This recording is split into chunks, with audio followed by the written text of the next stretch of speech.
A very good morning to one and all. We offer our humble pranams to the lotus feet of His Holiness Jagadguru Dr. Sri Shivaratri Rajendra Mahaswamiji and His Holiness Jagadguru Sri Shivaratri Deshikendra Mahaswamiji, and seeking their divine blessings, we will start today's program.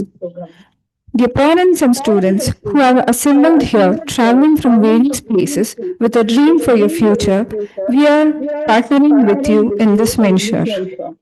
A very warm greetings to everyone. I, Dr. Sushma P., Assistant Professor from Center for Digital Health and AI. And I, Dr. Uma Vijay Shankar, Associate Professor, Department of Physiology and MSc Coordinator, JSS Medical College. Welcome you all to JSS Medical College, Constituent College of JSS Academy of Higher Education and Research for the Induction Program of Allied Health Sciences students of 2025-26 batch. On behalf of the organizing committee, we extend a warm welcome and appreciation for your presence today and congratulate all the students who have become a part of our institution. Now, to begin with, I call upon the stage Dr. Nagashrivi, Assistant Professor, Department of Physiology, JSS Medical College, to invoke the blessings of the Almighty.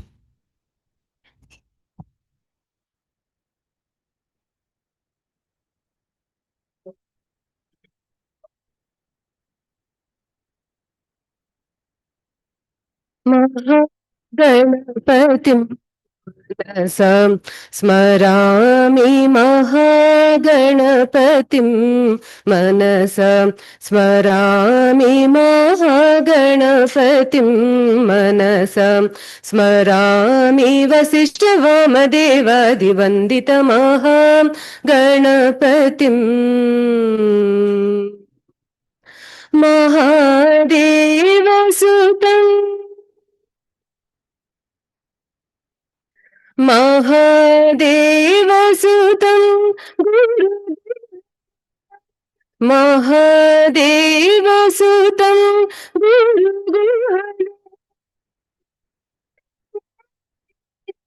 Kasham Shantam Mahakavya Natakadipriyam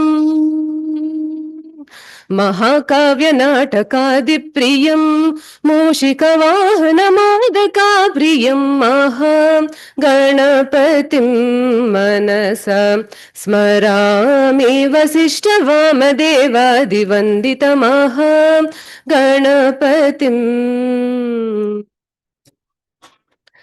Pradakshinapuradhisham Veerasimhasanadhipam Shri Veerashaiva Vibhavam Shivaratriswaram Bhaje Sadbhaktajana Sandoham Kashta Sanchayanashanam Kamakala Bhayatitam Shivaratriswaram Bhaje Shivaratriswaram Bhaje Shivaratriswaram Bhaje Shivaratriswaram Bhaje Shivaratriswaram Bhaje. Thank you. Thank you, Dr. Nagashri. Now, I would like to request Dr. G.B. Aravind, Associate Professor, Department of Forensic Medicine, JSS Medical College, to deliver the welcome address.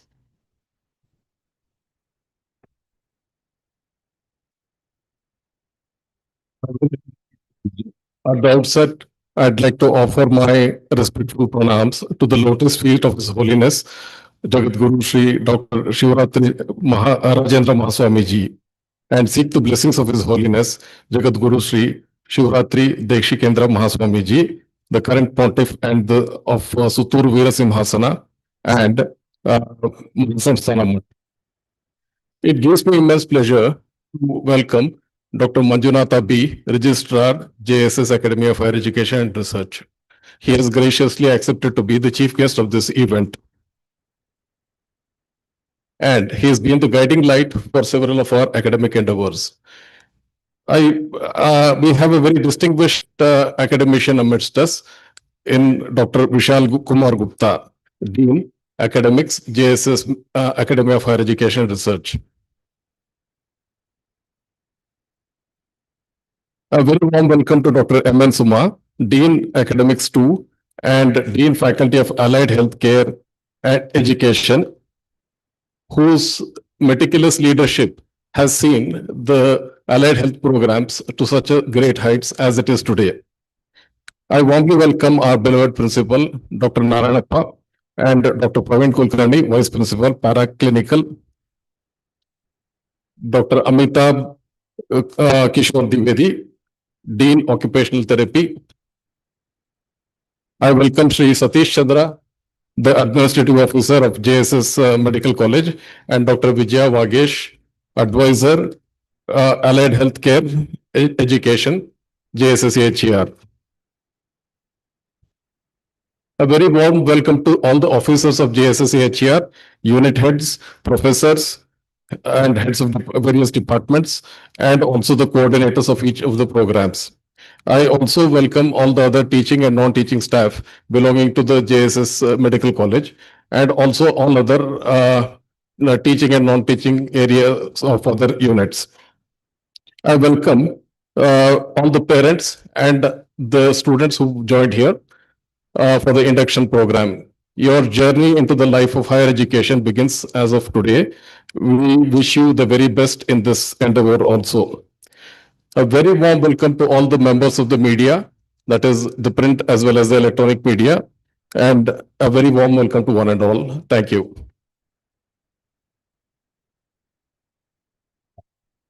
Thank you, sir. On behalf of everyone, we welcome you to the program. Deepak Jyoti Parab Brahma, Deepa Sarvato Mapa, Deepe Sadhute Sarva, Sangha Deepa Namostute. It is the light of lamp that pervades all existence, a lamp that removes all darkness. It is by a lamp that one can achieve everything. O lamp that denotes transition, I bow down to you. Request all the respected dignitaries to light the lamp and inaugurate the program.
Thank you all. Now I request the president of today's program, Dr. B. Manjunatha, Registrar, JSSHR, to release the academic calendar for the 25-26 for Allied Health Sciences undergraduate and postgraduate programs.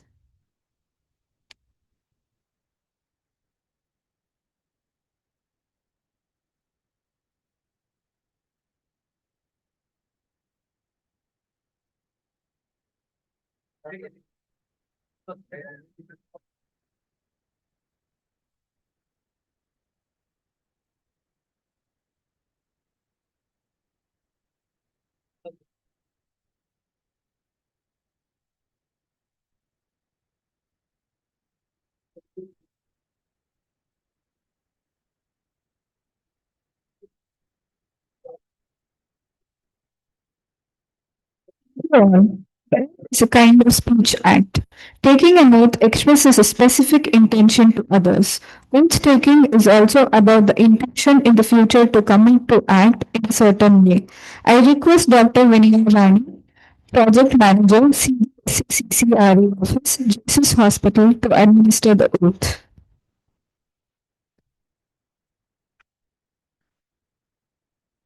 With the blessings of His Holiness, it is with great honor that we now proceed to the oath taking ceremony, an integral part of this induction program. The oath signifies our collective commitment to academic integrity, ethical conduct, and the pursuit of excellence. By taking this pledge, we affirm our responsibilities to respect knowledge, uphold the discipline, and contribute positively to society. I now request all the participants to rise and prepare to take oath. Please stand up. Please, I request the participant to stand. Students, please extend your right hand front and repeat the words. I realize that small pain is a crime. I will have a great goal in my life and work hard to achieve that goal. I will acquire the knowledge continuously. I will work hard and succeed with integrity. I will be a good member of my family, society, state, nation, and the world. I will always try to see better someone's life without any discrimination of caste, creed, language, religion, state. I will never get addicted to liquor, smoking, and gambling. I will always try to retrieve at least 5 people from addiction and help them to lead a quality of life. I will remember the importance of time. My motto will be let not my winged days not be spent in vain. I will plant at least 5 saplings in my neighborhood and grow. I will keep my surroundings clean. As a youth of my nation, I will work with courage to achieve success in all my tasks and enjoy the success of others. I will light up the lamp of faith in my heart. My national flag flies in my heart, and I will bring glory to my nation. Thank you, students. Thank you.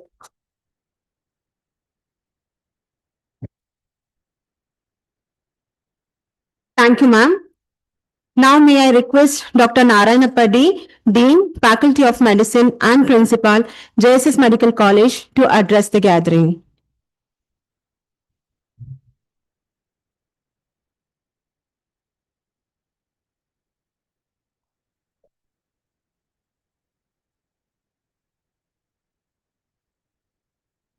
All of you, seeking the blessings of His Holiness Swamiji,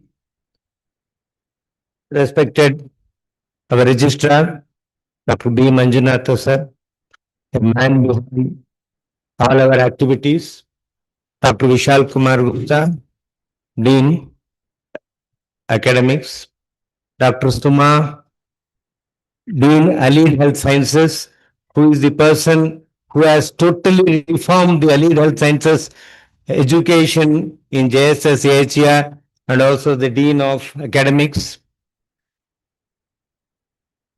Then my dear colleagues, our beloved AO sir, Satish Chandra sir, who is the person behind organizing all the activities in the medical college, Dr. Praveen Kulkarni and Dr.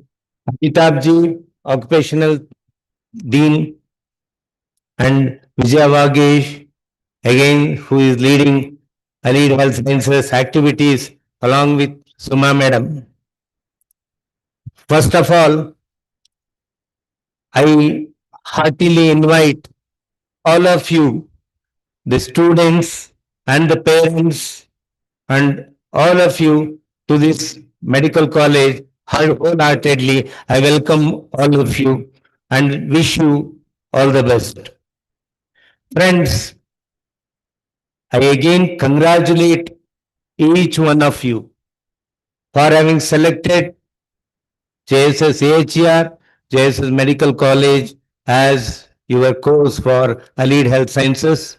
Here, the reason is you are lucky. We have a good infrastructure. You have a selected a university which has got highest ranking, highest recognition globally. You have selected an institution which has got a very good hospital facility, very good experience, faculties who are guiding you throughout the career.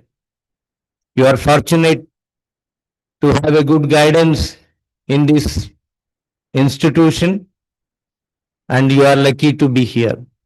More than that, you are blessed in addition to your academic career, academic learning exercise, you are blessed with the spiritual divine blessings of His Holiness that keeps you, that provides you a comprehensive education. You are here not only to learn the subject proper, your concerned subject, you have to build up a comprehensive care because you are the person who are going to build up the healthcare stakeholder. You are the healthcare stakeholder of tomorrow. Whatever the subject that you have to take, you are taken, you are going to help the suffering, you are going to relieve, you are going to heal. Such a great noble profession you have chosen. And your duty is to have, in addition to the knowledge, the humanities, virtues of life, the empathy, the sympathy, help, communication, your apathy, I mean, the attitude towards the sufferings, all these cultural values you have to imbibe along with your academic learning exercise. So I wish again all of you to have a comfortable stay during the course in Mysore, and I request the parents to support your wards, to know periodically when the teachers and the faculties inform you the progress, be in touch with them, learn, and you are the guide and you have to actively participate in shaping their education career along with the teachers. It's always the parents' responsibility and the teacher's support and the student's commitment. All these three should go hand in hand for a better success. So I wish all of you again a very good learning exercise to the journey in this institution. May God bless you all. Thank you very much. Thank you. Thank you, sir, for the motivational talk. Now, may I request Dr. Vishal Kumar Gupta, Dean Academics, GSS Academy of Higher Education and Research, to address the gathering.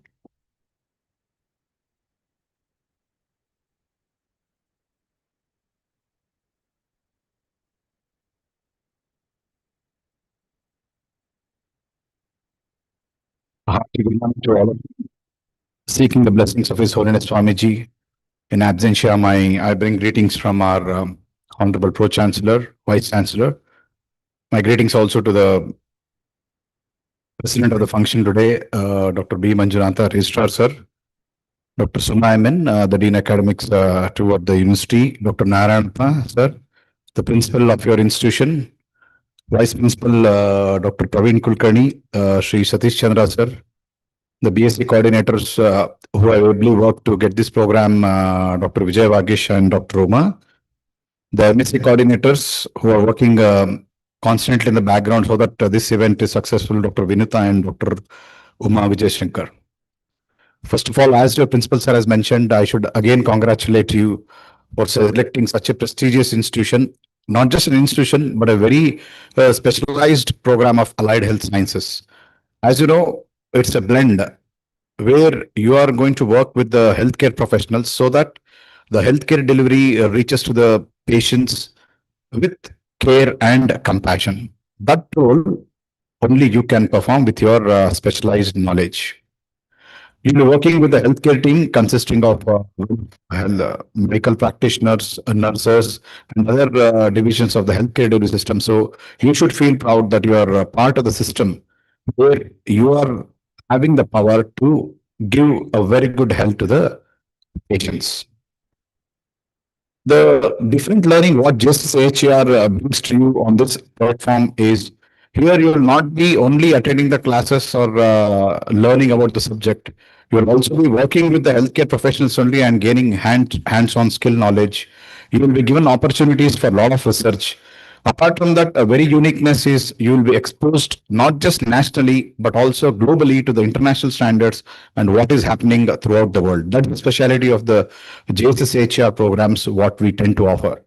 Apart from this routine programs, we have a lot of to enrich your curriculum and your learning needs.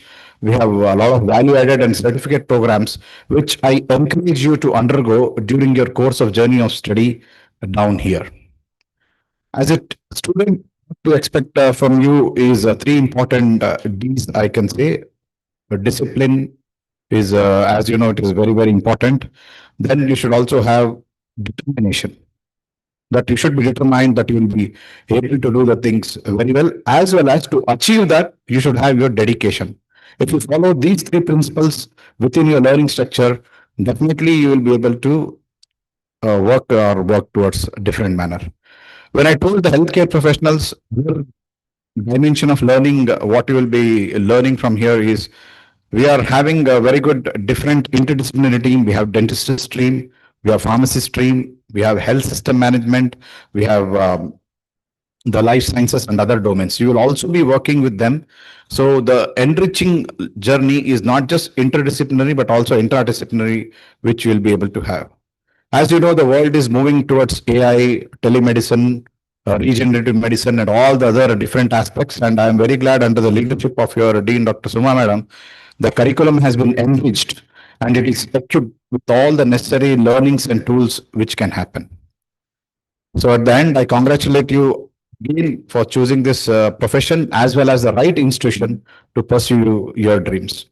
Hearty congratulations to all of you. Thank you.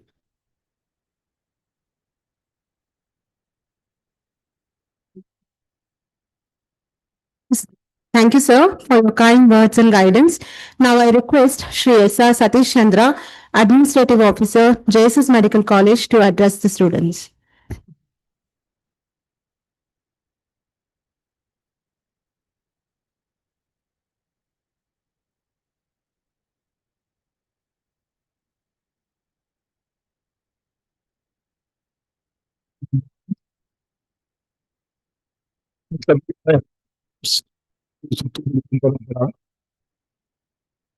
Respected Vice Chancellor, sorry, Registrar Dr. Manjunath, respected Dean Academics, Dr. Vishal Kumar Gupta and Madam Suma Madam, and our college institution below Principal Dr. Naranappa, and Vice Principal Dr. Kulkarni, and coordinator for this, Chief Coordinator for this program, Vijay Vagish Madam, and my colleague Amitabh, and all other coordinators for this EHS program.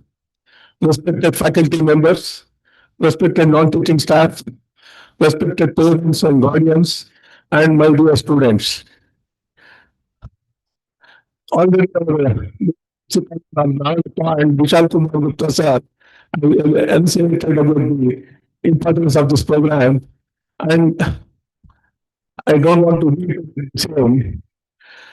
I congratulate the parents who have selected our institution for their wards. They are fortunate enough to study in this medical college. As our principal said, we have got the best faculty members and best infrastructure facilities for their wards. And they have to make use of this facility and coming in flying colors.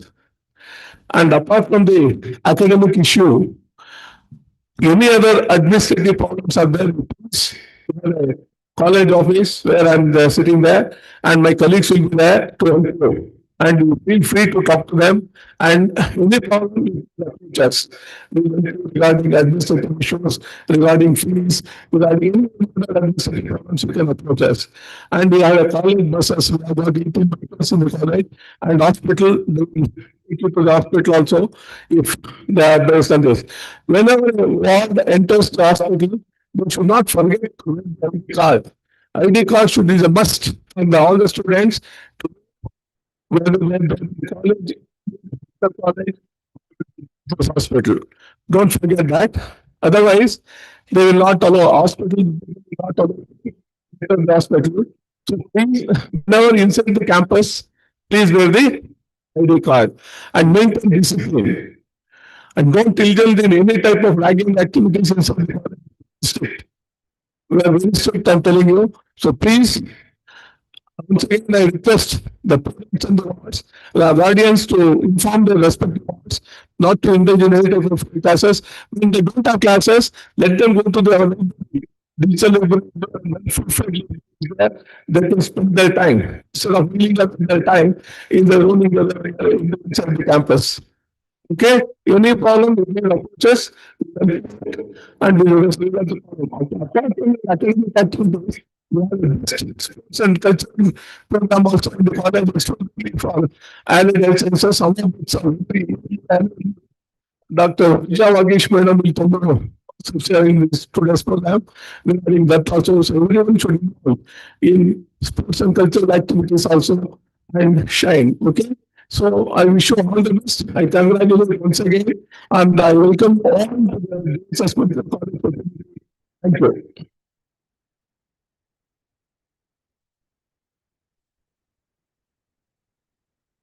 Thank you, sir, for inspiring our students. Now, may I request Dr. B. Manjunatha, Registrar, JCCHER, to deliver the presidential address.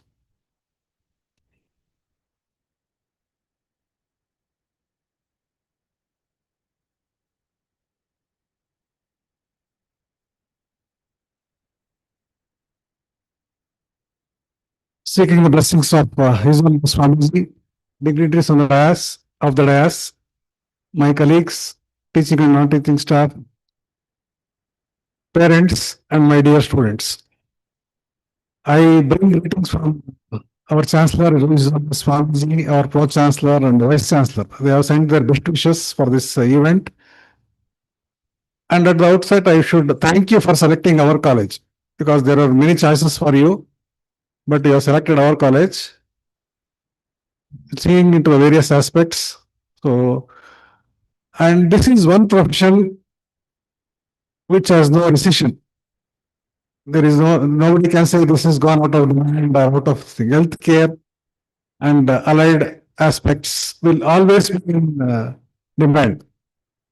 So, as our previous speakers have spoken, main strength of our institution is our teachers. So there are excellent teachers. I think you should use of them, because everything is there in the internet now, textbooks, internet, but they speak out of experience. So each and every class will be important, not for the sake of maintaining 80% attendance, you should attend. That is also, we are strict, that is different. But see that unless otherwise it is inevitable, you attend all the classes.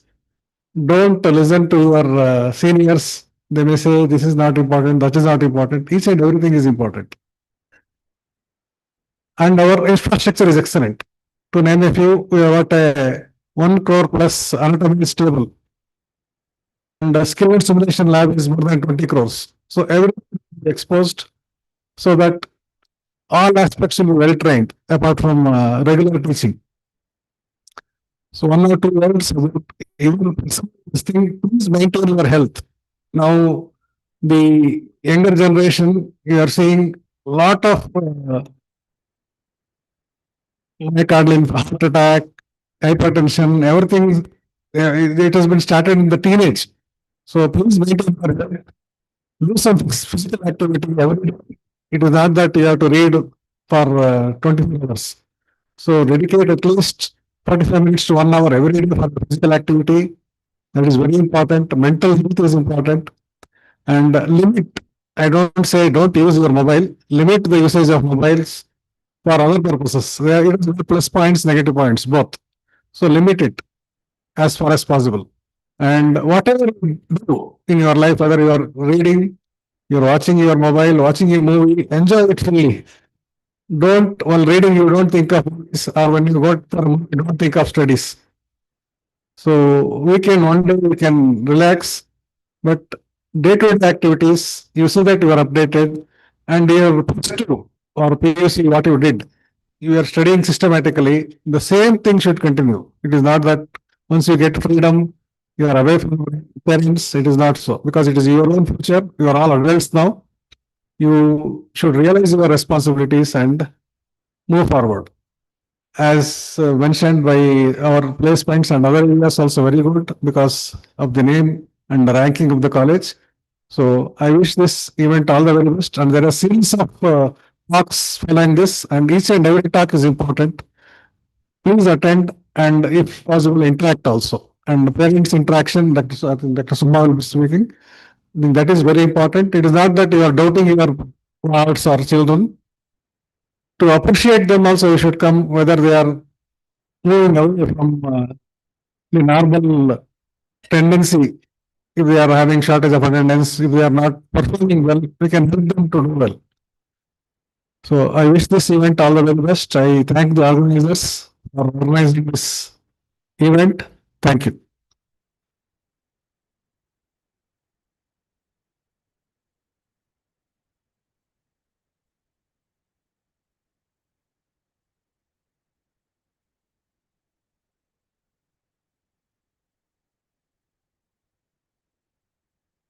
Thank you, sir, for your motivation and guidance. Now I request Dr. Uma Shivna, Assistant Professor, Department of Anatomy, JSS Medical College, to propose vote of thanks for the inaugural program.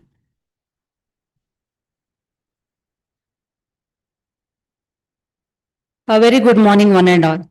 Offering my humble pranams to the lotus feet of His Holiness Jagat Guru Sri Shivaratri Rajendra Mahaswamiji and His Holiness Jagat Guru Sri Shivaratri Deshi Kendra Mahaswamiji. It's my honor and privilege to deliver the vote of thanks on this special occasion of induction program for allied health science students. First and foremost, I extend my heartfelt gratitude to our esteemed registrar, Dr. B. Manjunatha sir, for taking time out of the busy schedule to be with us today. Your words of guidance and encouragement have set a positive tone for our journey. Thank you, sir. I sincerely thank our Dean of Academics, Dr. Vishal Kumar Gupta, sir, whose insightful address has given us a clear academic vision and reminded us of the importance of commitment, curiosity, and continuous learning. Your presence has truly enriched this session. Thank you, sir. A sincere gratitude to our Dean of Academics, Dr. Suma M.N. Ma'am. Your guidance, constant support, and encouragement has inspired us to approach our learning with sincerity. Thank you, ma'am. I am also deeply grateful to our respected principal, Dr. Naranappa D. sir, for your words of wisdom for the students. Your leadership and dedication to academic and professional excellence are truly motivating for all of us. Thank you, sir. I sincerely thank Dr. Amitabh Kishore Dwivedi, Sir, Dean Occupational Therapy, for your constant support and guidance. Thank you, sir. My heartfelt gratitude to our respected Vice Principal, Dr. Praveen Kulkarni, sir. Your constant support, guidance, and dedication towards the growth and development of students are truly appreciated. And we feel fortunate to have your guidance. Thank you, sir. A warm thanks to our administrative officer, Sir Satish Chandra, sir, for your support behind the scenes Your efforts in organizing this event and ensuring its smooth execution are truly appreciated. Thank you, sir. A sincere thank to Dr. Vijay Vagish Madam for your guidance, unwavering support, and meticulous planning and dedication that made this induction program a meaningful and enriching experience. Thank you, Madam. I sincerely thank the officers of JSS AHER, all our heads of department, course coordinators for gracing the occasion and taking active role in the shaping of the students' future. I thank all the faculty members, non-teaching staff who have worked tirelessly to make this program a grand success. Thank you. And finally, to my fellow students, welcoming you all to the JSS family once again. May this be the beginning of transformative and fulfilling journey for all of us. Thank you and have a wonderful day ahead. Stand by for the orientation about various aspects of the college, department, and your academic journey. Thank you, one and all.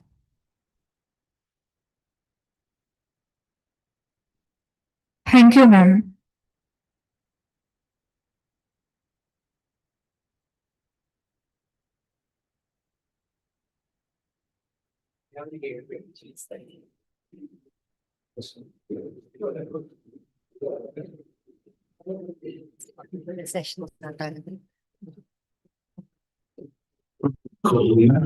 And between March and August 2025, here are our key institutional achievements.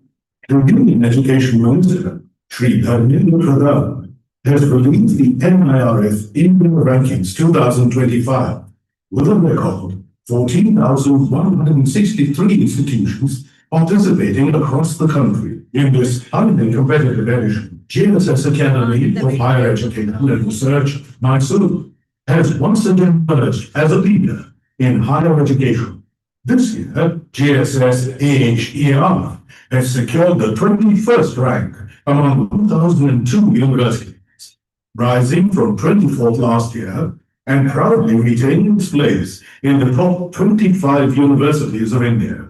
GSS College of Pharmacy, Ooty, has retained its stellar 4th rank, while GSS College of Pharmacy, Mysore, stands strong at 7th position among 594 institutions, ensuring both colleges remain in the top 10 nationwide. Adding to this success, GSS Dental College and Hospital has broken into the top 10 dental institutions, climbing to the 10th rank from 12th last year among 223 colleges. Meanwhile, GSS Mental College continues its upward journey, improving to the 37th rank from 39th last year among 223 medical institutions.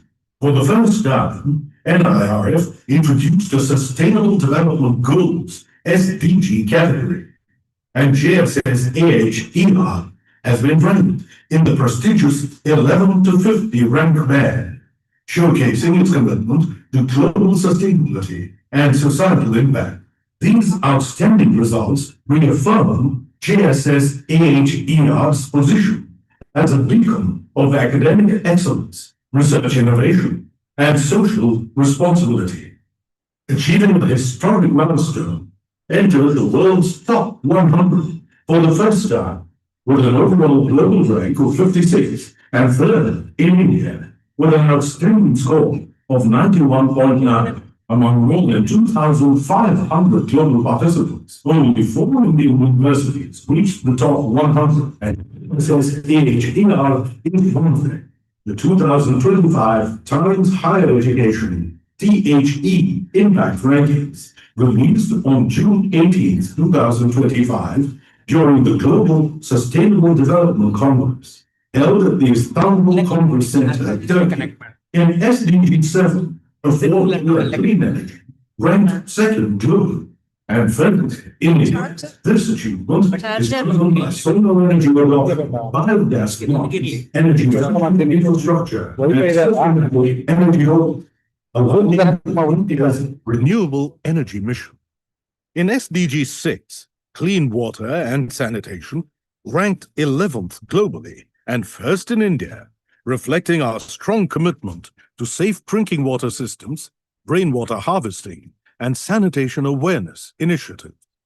In SDG 1, no poverty, ranked 20th globally, and first in India. This recognition highlights our inclusive education initiatives, community welfare programs, and commitment to healthcare access for underserved populations. Across 9 SDGs, secured leading positions. First in India for SDG 1, SDG 6, and SDG 7, and third in India for SDG 3, SDG 15, and SDG 17, demonstrating balanced and impactful contributions across sustainability goals. At the Times Higher Education Asia Universities Summit in Macau, JSS AHER was proudly shortlisted for the prestigious category Leadership and Management Team of the Year out of more than 500 nominations worldwide. Only 8 universities were shortlisted, placing JSS AHER alongside global leaders such as the National University of Singapore. The Awards Asia 2025 ceremony was held on 22nd April 2025 at Macau, China. Dr. Manjunath B., Registrar, and Dr. R. Sudhindra Bhatt, Controller of Examinations, represented JSS AHER.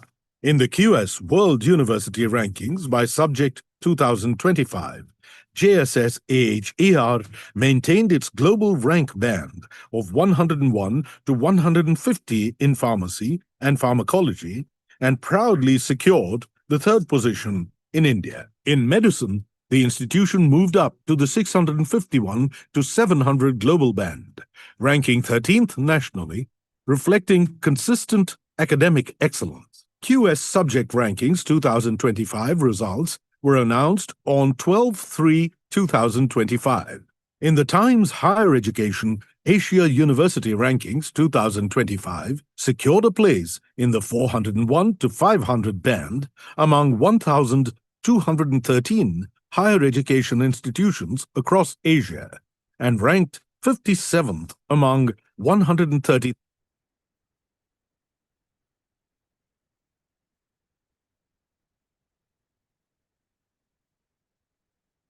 As you begin your journey here, you are going to spend another 2 to 4 years in this college, and it becomes essential to know about our campus, its inception, and the goals.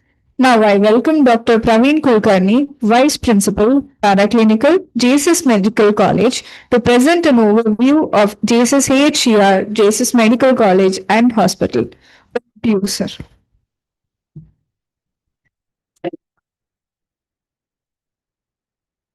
Very good morning to all.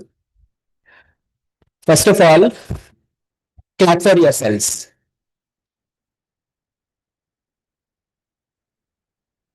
Hardly anybody gets opportunity for clapping for themselves. We always clap for others, right? So now it is a time to clap for yourselves. And the loudness of this clap will be tripled, quadrupled when you are going to be in our graduates reception, based on your duration of course, 2 years, 4 years, 5 years, whatever.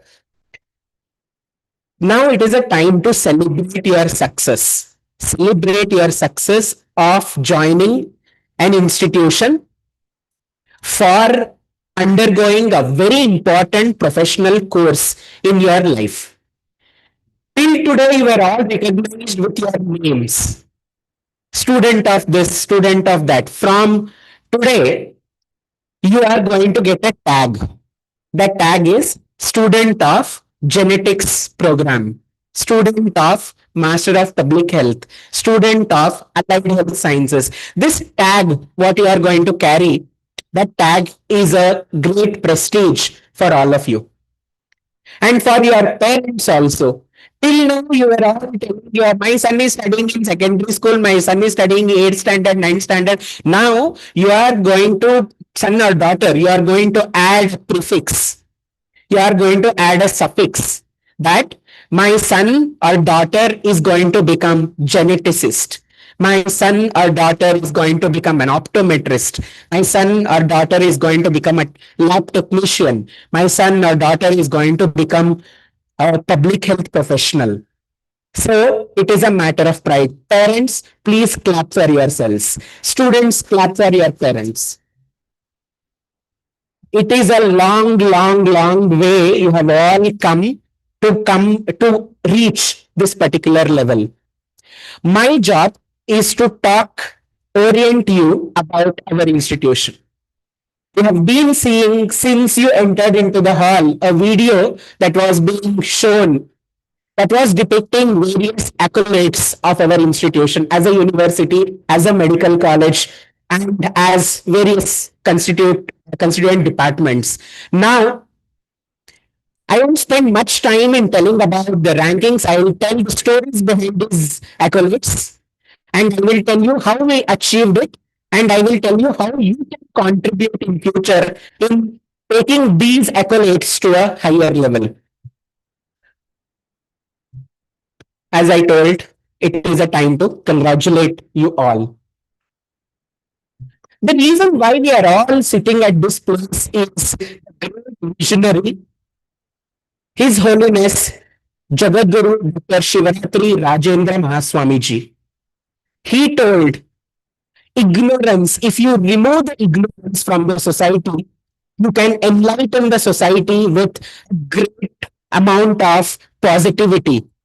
How to remove the ignorance? Through education.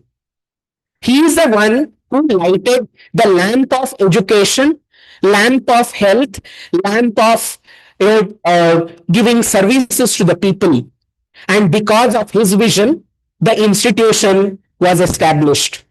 Because of his vision, a mammoth organization called JSS Mahavidyapita has been started. And because of his vision, I am standing here. Because of his vision, you are all going to learn in this institution. He is the founder of our institution. And on putting the milestone, taking the things forward is something more important. The current pontiff of JSS Mahavidyapita, who is also the chancellor of JSS Academy of Higher Education and Research, His Holiness Shri Shivaratri Deshikendra Mahaswami Ji, is a great visionary leader, a spiritual guide for millions, billions of people across the world. The ultimate aim, goal of the institution to achieve excellence in education, healthcare is all because of his blessings and because of his support and because of his continued guidance. So we all need to be highly grateful to His Holiness Mahaswami Ji. As I was talking to you, JSS Mahavidyapita was established in 1954, and currently we have 360 plus institutions across the world. We are not restricted to the country. We are not restricted to the state. We have campuses at various parts of the world. And if you look at the horizon in which we have progressed, am I audible? Okay, let me talk. So sometime, when we are teaching the teachers, we will switch off the PowerPoint and we tell them to speak. Now I think that is a time for me. I'm going to speak. JSS Mahavidyapita has got 360 plus institutions starting from kindergarten to IAS training institutes.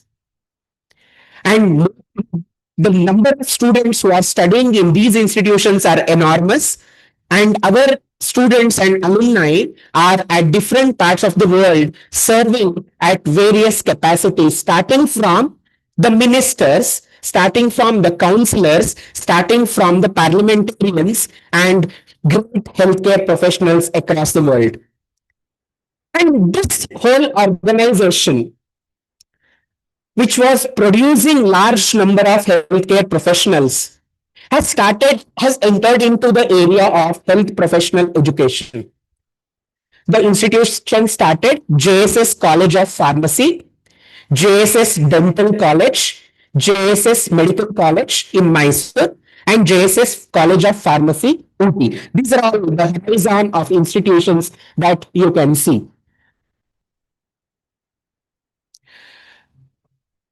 With existing 4 institutions, JSS University was started in the year 2008. Okay. In 2008, we had 4 institutions with us: JSS Medical College, Dental College, JSS College of Pharmacy, Mysore, and JSS College of Pharmacy, Ooty. Over a period of time, there was an enormous growth in the institution. Currently, apart from those 4 pillars of institutions, we have 3 schools: School of Public Health, School of Life Sciences, Mysuru, School of Life Sciences, Ooty, 7 university departments, and with all these institutions departments, we offer 170 academic programs across different spectra. If you look at the overall picture of the institution, we have, as I mentioned, the constituent colleges. Our institution is a research-driven institution. We publish our scientists, our faculty have published more than 15,000 papers in various national and international journals of high repute. We have more than 1,000 faculty members, 9,000 students, 700 plus researchers, and as I mentioned, more than 170 courses are running. So every year, we keep on adding the number of courses which are of futuristic potential, which are of great societal impact. You are all listening to these rankings so far. I will not read each one of them. I will start from past to present. If you look at this particular thing, the one which is there down, in the year 2024, JSS Academy of Higher Education and Research was ranked number 1 in the world for Sustainable Development Goal 3, that is good health and well-being.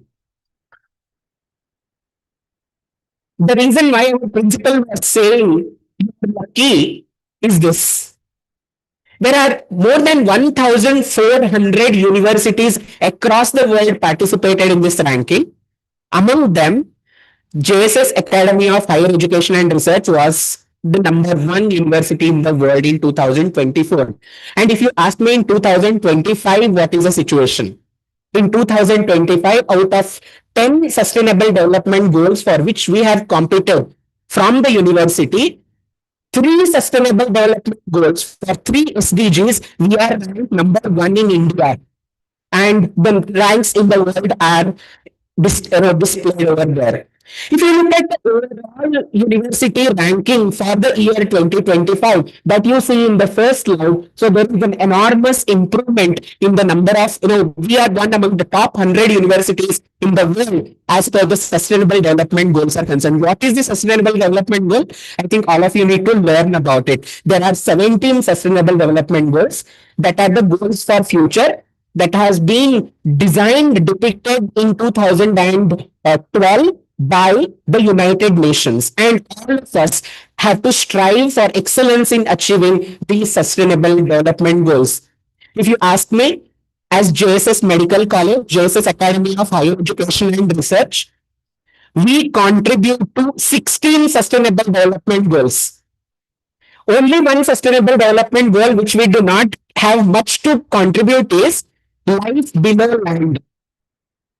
Maybe with all your support and with all the parents and elders blessing, we may enter under the water also. Okay, so the contribution is enormous. So this is our ranking. Coming to the most debated rankings in the world, in India especially, is National Institutional Ranking Framework. We call it as NIRF. I think before taking a seat in JSS Medical College or JSS University, you might have seen where do we stand. In the year 2025, the recent ranking released by the Government of India, we are ranked 21st in the country across 1,000 plus universities that have participated in that ranking.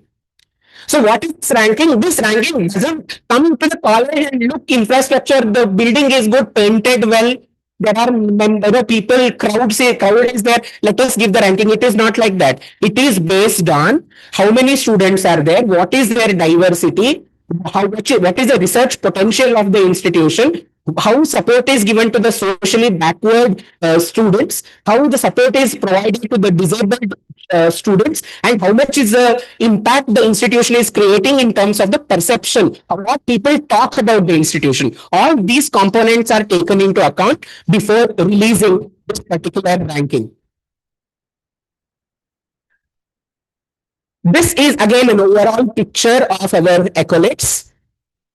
As I was telling you, we started with 4 institutions: JSS Medical College, Dental College, JSS College of Pharmacy, Mysore, Udupi. 3 of our colleges are in top 10 in NIRF ranking. JSS Medical College is ranked 37th. Out of 800 plus medical colleges participated. So we competed with all India institutes, institutes of national eminence, central institutes, and among all of them, we are ranked 37th in the country as per National Institutional Ranking Framework is concerned. Many institutions are even scared of going for these rankings. Okay, so people are scared of entering into the sea. So we have entered the sea and we are swimming and we are at the center of the sea. And with all your support, we will cross the sea. Okay, this is the level of accolades. And if you look at the collaborations, there is wide range of collaborations in the institution. We have MOUs with 100 plus countries, and especially allied health science students, it is very relevant.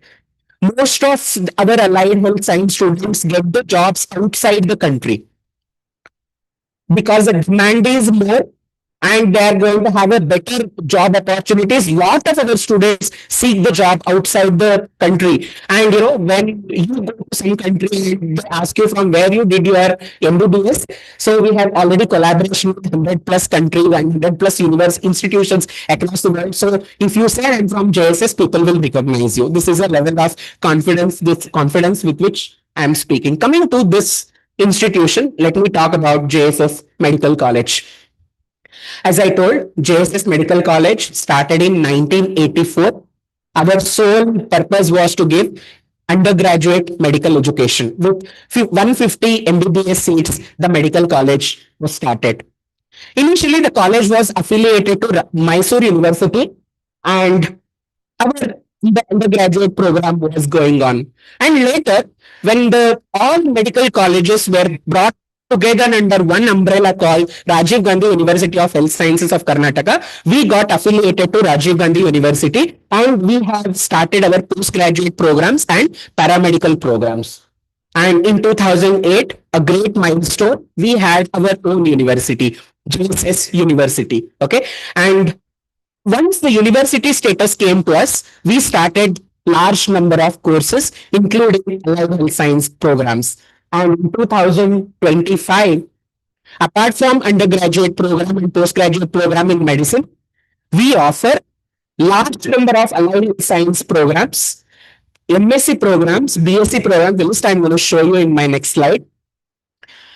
Super specialty programs and PhD programs with enormous increase in the number of students. So this is the journey of our institution towards excellence. So you are not in a college which was just started and it is moving. The reason why I'm showing all these milestones, there is a huge legacy behind you. There are large number of people who already have learned in this institution and spreading information about this institution in the world. And be proud that you are going to be one among them. These are all again institutional accomplishments. So there is something called as QS iGOG subject rating. In QS iGOG subject rating, the feedback of the students and feedback of the parents, teachers are taken into account, along with the research, outreach, extension, all other activities. In that, they give different category of rankings. One, it starts from silver, gold, diamond, platinum plus. So JSS Medical College in the year 2024 has achieved platinum plus ranking in QS iGOG subject rating. And if you look at JSS Academy of Higher Education and Research, 4 faculties. I mean, JSS Medical, Dental, Pharmacy, and Pharmacy Mysore and UP, all 4 have achieved platinum plus rating. This is the only institution where all major faculties have achieved platinum plus QSI badge. Apart from that, I have already told about NIRF and our hospital and our laboratories are accredited by NABH and NABL. Again, as you are all going to study in the hospitals, you will be having the quality tag with you. You do MLT, and when you go for job opportunities in the job in corporates or in any other sectors, people ask, where did you do your undergraduation or post graduation? Say I did MLT in JSS. The first question they'll ask you, was that lab NABL accredited? If you say yes, out of 10 people who are there in your interview along with you, you are 2 kilometers, you're 200 meters forward compared to rest of them in 1,000-meter race. So you will get the best opportunity to get selected. So that is the reason why institutions go for rankings, why institutions go for accreditations. It is not for the institutions, it is for the students. When students go to other institutions and when they get job, the first question they ask, what is the quality of institution in which you have studied?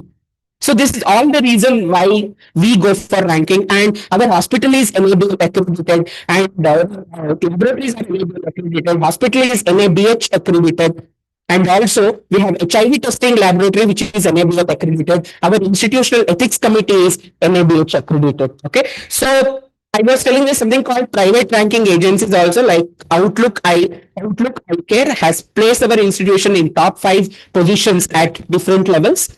And apart from that, we participate in environment sustainability rankings like energy and environmental audits. You might have seen the certificates. The institution has got ISO certification for environmental and energy sustainability.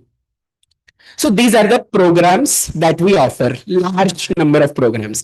So why it starts from MBBS, it goes with allied science undergraduates, MD, MS, MSc programs, and along with that we have super specialty programs, certificate courses, diploma, PhD. So most of our students who join for undergraduation, they go for post graduation in our institution and go for PhD. Complete package, they will take it and go. So we have many sitting over here. So they joined for the post graduation. So you have Dr. Anshu Kumar Yadav sitting here. He started with MSc program. He completed his PhD and currently is pursuing. He is currently the faculty of this institution. So and many you can keep counting. So point is we have Dean biomedical sciences and currently Dean academics. Suma madam entered this campus 35 years back. Yeah, 35 years back. She did her MD, and she became lecturer, assistant, associate professor, vice principal, dean, and now in university. So life cycle is the so point is the level of attachment. So if you ask me what you are, I did my PhD from JSS. These are our institutional distinctiveness. So we have 3 major components. Number 1, quality education. Our principal and also our registrar was making a mention, the best quality teachers we have in our institution. Teachers are lifelong learners. They undergo several training programs on how to teach students. If you look at FAMER, ACME, all those things that are displayed there, they are teacher training programs. We tell teachers to improve their quality of teaching continuously, and they strive for it. The quality education is something that institution offers time. It is not a joke for an institution to stand on strong among huge competition that is taking place in the world for a long period, 42 years. The standards in quality, that is not a joke. You see many colleges come and go, only you stay strong. Coming to the impactful research, as I made a mention, large amount of research grants come to the institution, which are competitive grants. We have the clinical trial centers. We have our faculty, medical college, per se, faculty publish large number of research papers and with a very good research infrastructure. And the whole strength of the institution is hospital. We provide quality care which is affordable, and large number of people utilize this healthcare support of the hospital, irrespective of their socioeconomic status, their caste, creed, religion, place from where they come. You pay 50 rupees and you can go to any corner of the hospital and get checked by any specialist. Just 50 rupees. This is the affordability of healthcare that the hospital provides. And why? Again, for our students to develop the clinical competence. Coming to the research facilities, which all of you, we request all of you to utilize them, are basically the Center of Excellence in Molecular Biology and Regenerative Medicine, where the high-end research in terms of liver diseases, cancers, in terms of non-communicable diseases, cell line studies, large number of studies are taken place at Center of Research, Center of Molecular Biology and Regenerative Medicine. We have very high-end equipments. It is not you. Students from other parts of the country and other parts of the state will come and they utilize our lab and they learn from our laboratories. We have Center of Clinical Research Excellence for the MSc Pharmacology students, and now this year we started MSc Clinical Research. Currently, 103 clinical trials, 37 ongoing trials are there. Our institution, the reason why I wanted to tell this component into mind was, in my presentation was, all of you are the witness of COVID-19 pandemic. The savior of the world from COVID-19 pandemic was COVID-19 vaccines. We are proud to say that every vaccine for COVID-19 that has received emergency use approval in India and beyond have been tested, have undergone trial in JSS hospital. I can say with full responsibility. And why it has happened? It is because of our Center for Clinical Research Excellence. And that had fetched us to start MSc Clinical Research Program. Okay, so those who are MSc Clinical Research, you are all going to have a huge learning opportunities in our hospital as far clinical research is concerned. And apart from that, we have genetic lab, central animal house, university sophisticated instrumentation facility. We call it as USIC. And we have community live labs, which are the communities, health centers, and communities adopted by the institution. There are students from Master of Public Health also. You will have huge community exposure for your research and academics. We have a cadaveric skill lab. The institution has procured state-of-the-art, high-end virtual dissection table for you to learn anatomy more in detail virtually. You can stand around the table and dissect any part of the body virtually and understand the deep structure and organization of the body parts. This is a glimpse of our laboratories. So I request you to go and visit them. See is believing. Go see.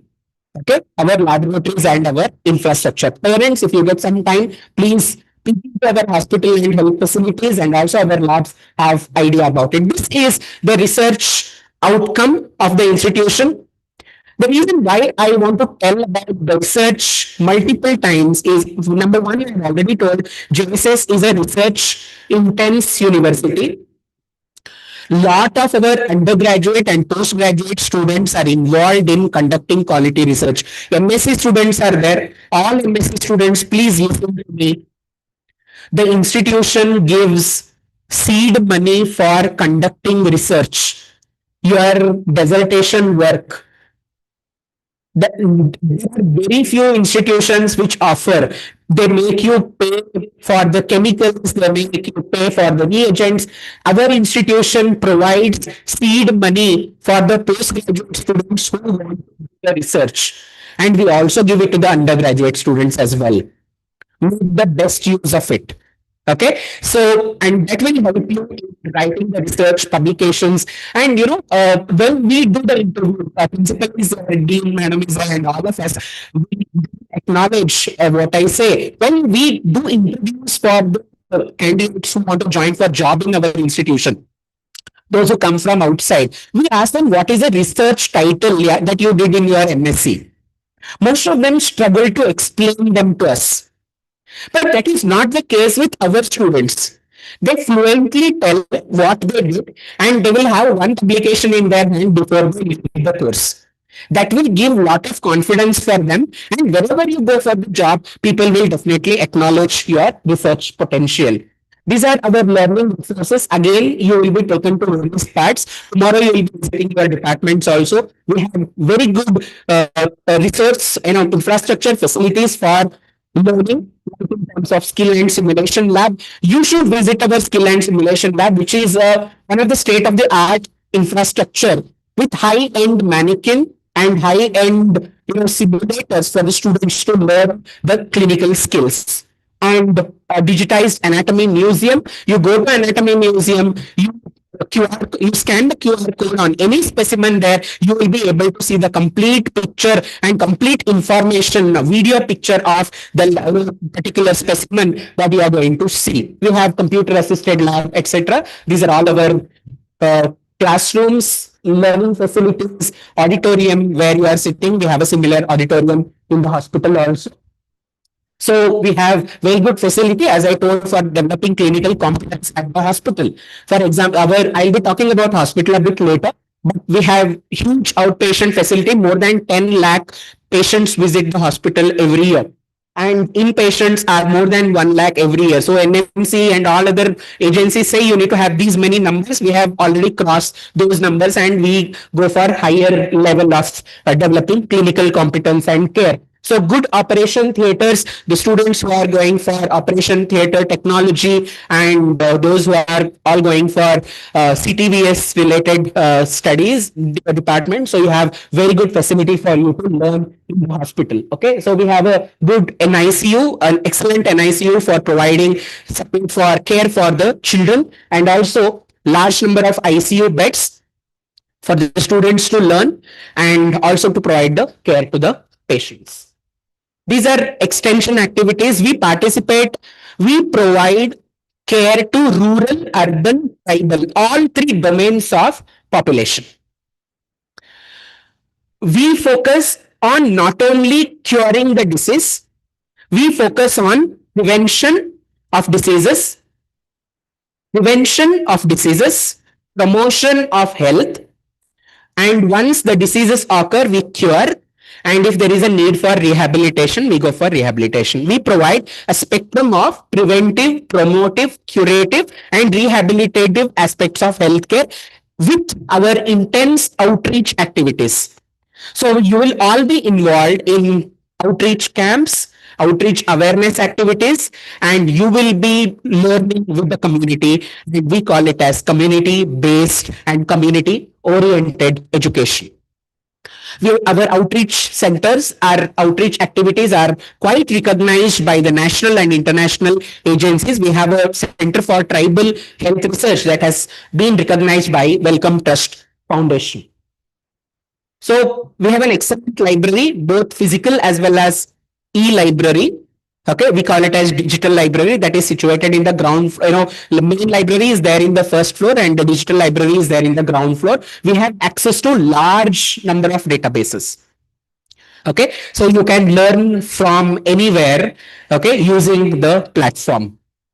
And these are few of our extension activities, which I was making a mention. So in most of these activities, we involve our students and we make them take part actively. So these are our tribal outreach initiatives, activities. Starting major thrust here is sickle cell anemia and genetic disorders. And apart from that, we also work for non-communicable diseases in the tribal areas. So what are additional support? I am almost coming to the fag end of presentation on medical college. What is the support that institution offers to you? We have three set of supports: curricular, extracurricular, and auxiliary supports, about which again there will be detailed sessions on how you can contribute in the cultural programs, how you can contribute to NSS and all. The concerned people will speak about it, but as an overall picture, curriculum has told, we do not leave any stone unturned in making our students in making sure that our students learn the desired competencies, desired learning objectives. Okay, so we support the slow learners, we enhance the skills of the students. We have very good assessment system and the feedback system that is in place. What are extracurricular, which most of you are interested? So let me tell you, there is a common perception that I was very talented. I was super talented in music, painting. I joined medical profession and I left everything. It is not like that over here. So we have dedicated student clubs. We have cultural programs. We have sports events. We have our annual magazine called Tattvam. And there is a dedicated cultural fest for the allied health science students. We call it as Amogotsava. That is there every year. So you can showcase all your cultural talents with your friends, and it is not only restricted to the college, other college students will also come and participate. So it is a platform for you to showcase your talent. So you can ask me, is it okay if we showed our talents only here? Can't we go outside? If you go outside, we support you, provided if you have a good attendance and internal assessment marks. If you have good attendance, internal assessment marks, if you come and say, I want to go to JIPMER, there is an AHS cultural fest, I want to participate, will you support us? We will support you not only with attendance, we will give you money also to go there and come. Okay, so this is the support that institution provides for both cultural and sports as per the extracurricular components are concerned. We have NSS and NCC about which people will speak. And coming to the auxiliary support, we have health insurance schemes for the students. We have a dedicated student council to express your concerns. We have mentorship program for allied health science students with all support and dedication by Suma ma'am. She introduced mentorship program for allied health science students also, I think a couple of years back. So that is definitely helping the students to express their concerns. And if you have any grievances, we have student grievance redressal cell. We have student support center for any mental health related aspects.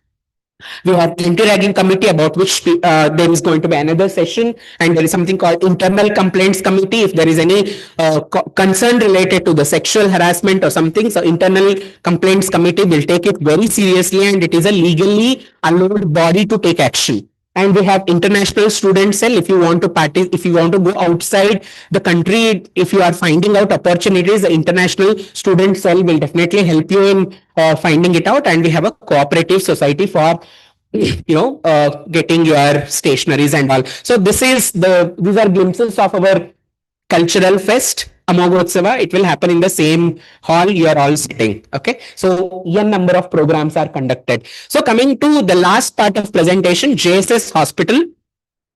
JSS Hospital started as a small healthcare center, primary healthcare center, and it has grown to the level of 1,800 bedded specialty hospital, one of the largest hospital in this region of the state. Okay, so JSS Hospital is spread across 12.5 acres of land, and it is a 1,800 bedded hospital. And there are 24 major operation theaters and 2 minor operation theaters, and there is advanced ICU facility in the hospital. And the hospital provides societal and outreach services to the people. And the hospital has got 37 specialties and super specialties and conducts more than 55 special clinics. The hospital, as I told, is NABH and NABL accredited, and it has received the accolade of Swachh Hospital Abhiyan, the Swachh Hospital Award, because if the hospital size is larger, you imagine maintaining the cleanliness is a challenge. So the hospital is very well cleanly maintained. So I'll tell you one of our NAC assessors who came from one of the northern part of India. He saw the hospital, he saw every nook and corner of the hospital. I accompanied him along with few of my colleagues. He was trying to find out where is the dirt, where I can find there is something impure, there is something which is not clean. He made best of his efforts, and at the end, while coming back, he told, मैं बहुत ढूंढा यार, कुछ मिला नहीं. तुम्हारा hospital, आपका hospital बहुत अच्छा है, बहुत क्लीन है. So this is the level of cleanliness that is maintained in the hospital as per the quality standards. These are all the specialities with which I'm not going to read each one of them. So you will get to know about them over a period of time. So what is the future? We are going to have, when you all parents, when you all come for the graduate reception of our children, your children. So this will be our campus that is situated in Varuna. So it is called as Global Campus. So we are building this campus and it will be, inaugurated by September 2026. A huge infrastructure that is being created to provide state of the art facilities for the students and researchers as well as the scholars in a nearby village called Varuna. So this campus exists and this is going to be an addendum to that particular campus. So at the end, I would like to say, end. Your course or program, what you are going to undergo is going to be a very brief period. But the memories that you are going to carry with you are going to be enormous. And make those memories really matter. There is something called counting the days and making the days count. Listen to me. Counting the days, making the days count. There is a lot of difference. 3 days are left, 4 days are left, 30 days are left. So you are telling these words thinking you are bored. But making the days count, how you can make best use of that 1 day that is available with you, 3 days that are available with you, that is absolutely essential. So make the days count rather than counting the days. Every day is a new learning opportunity. I'm known for telling stories. I will end by telling this very brief story. Sorry, Vijaya ma'am, if I have taken time. So they give me usually more time. So considering that I'm talking, there were one husband and wife in a village. They were farmers and they also used to do the wood cutting. There was a nearby forest. They used to go every day and cut the wood and come back. One day they noticed that the food they carried to the forest was not there in its place. They started finding out where it went. In that forest, there was a lion, there was a crow, and a fox. All three were friends. Lion used to go, it used to get the food, it used to kill an animal, hunt, and it used to eat. The remaining food was eaten by crow and a fox. Crow and the fox never used to hunt for their food. They were completely dependent on lion. Lion was walking walking in the forest and it noticed a food being kept. What lion did? It went and ate that food. This husband and wife did not know that lion has eaten their food. Next day they brought their food and again food was eaten by somebody. Third day also they brought and the food was not there. Finally they thought, okay, let us watch who will eat our food. They were waiting, they were watching outside, behind a tree. Lion came, ate the food, went off. They told, hold on, you need not come and eat the food by hiding. We will bring extra food to you tomorrow. Come and eat with us. They developed a good relationship with the lion. Okay? Lion, husband, wife, they all started eating food together. It is a fiction. What happened was these two friends of lion were there, crow and fox. They were noticing since many days this lion is not bringing any animal and it is not saying I'm hungry also. What is this doing? And these two started craving for food because they had lost all their skills to go and hunt. What happened was these two started following the lion. and they saw lion eating food from with along with those husband and wife. And they told lion, if you permit me, we will also come with you for having food. Lion said, okay, come. Tomorrow let us, all three of us go together and eat food. This husband wife brought the food and kept. They were waiting for lion. Instead of, along with lion, two animals came, which are the crow and fox. This husband and wife scared and they climbed the tree and sat on the top. Lion was astonished. I am the biggest animal compared to these two. You are not scared of me. You are scared of these two small, one crow and one fox. What can they do? As a lion, I am giving protection to you. These two are very small animals. Husband and wife tells this statement. Listen to me very carefully. Husband and wife says, though you are a big animal, though you are a cruel animal, you are straightforward. If you want to kill, you will come, kill, eat, go. But those two are there, no, along with you. They are crooked. They think something, do something. If you come with them, we will not offer food to you. What is the moral of the story? Have good friends. You are judged not by you. You are judged by your friends with whom you are. Next, whatever duration, of course, you are all going to be with us. Some 2 years, some 3 years, some 4 years, some 5 years. In this period, develop good friends. Develop friends who really matter. Do not develop friends like fox and crow who eat on the food brought by the lion and will always be thinking how to create problem to others. Who think something, do something. Do not develop that kind of friendship. Develop good friends, have good cordial relation with your teachers. Maintain discipline. There are all the things that you all need to do.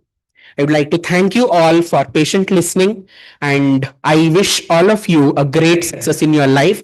Parents, so they're all with us. You need not worry much. Okay. So our teachers, our mentors are all going to take care of them. And we are all there to support. So you are all a part of a biggest, grand, joint family called JSS. So thank you very much and welcome to you.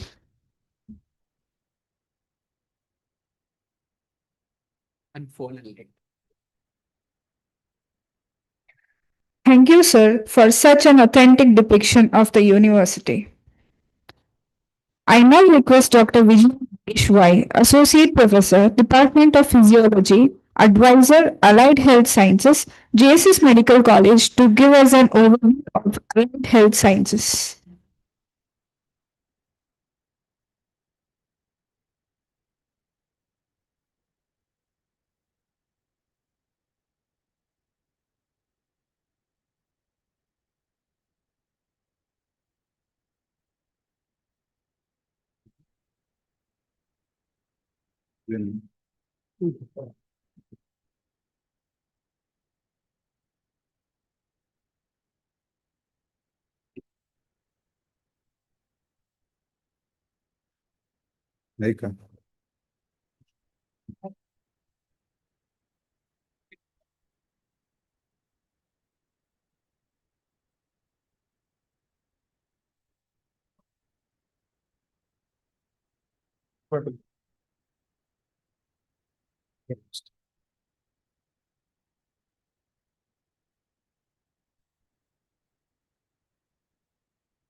So good morning to all. Myself, Dr. Vijaya.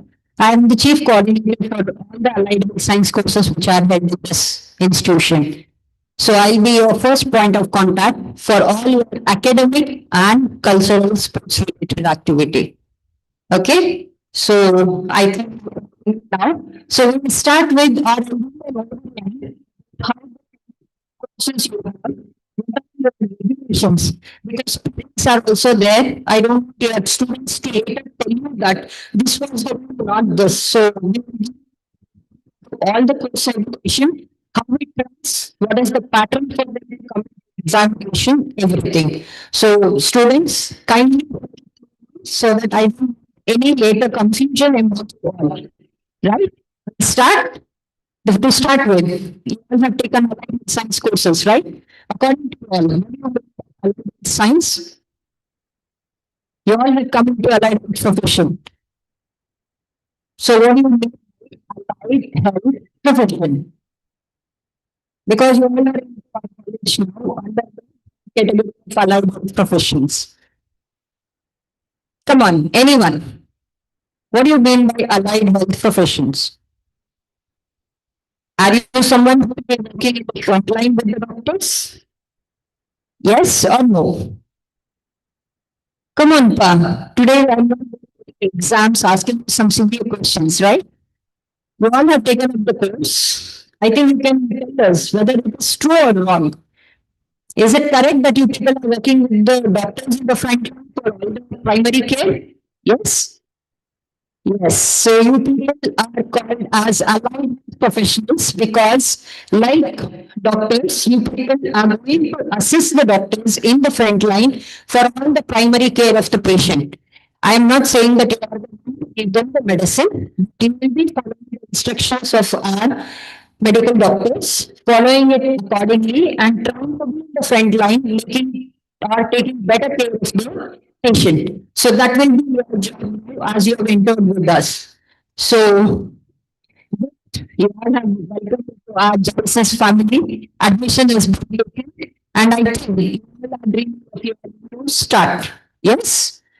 So we will now going to see that how many courses are there. You all have already taken up your courses. Just go through each one of them. Coming to the courses that we offer under Allied Health Science Professionals, we have BSc courses which are around 3 in number. We have MSc Medical Sciences which is around 5 different courses. We have MSc Biomedical Sciences where we run around 11 courses in that, and we have Masters of Public Health. So total we have all these students together put under one category as allied health professions, and you are all here. There are some changes in the regulation between our undergraduate course and postgraduate course. So all the BSc courses all are by undergraduate courses. All MSc, it can be medical, biomedical, or MPH. All this comes under the postgraduate course. So I have divided into different categories, regulations for each of these particular headings. So I believe you all feel this should be the one, right? Students, you all want the course, but no examination. Sorry. We all have CBCS system, that is choice-based credit system, where you will be writing exam every semester. That is once in 6 months, you will be having an exam. So you will be studying the subjects thoroughly and taking up an exam at the end of 6 months. I think second pattern is very well. First day, highly enthusiasm. First 1 week, very prompt students. By the end of 1 week or 1 month, slowly deteriorating the interest.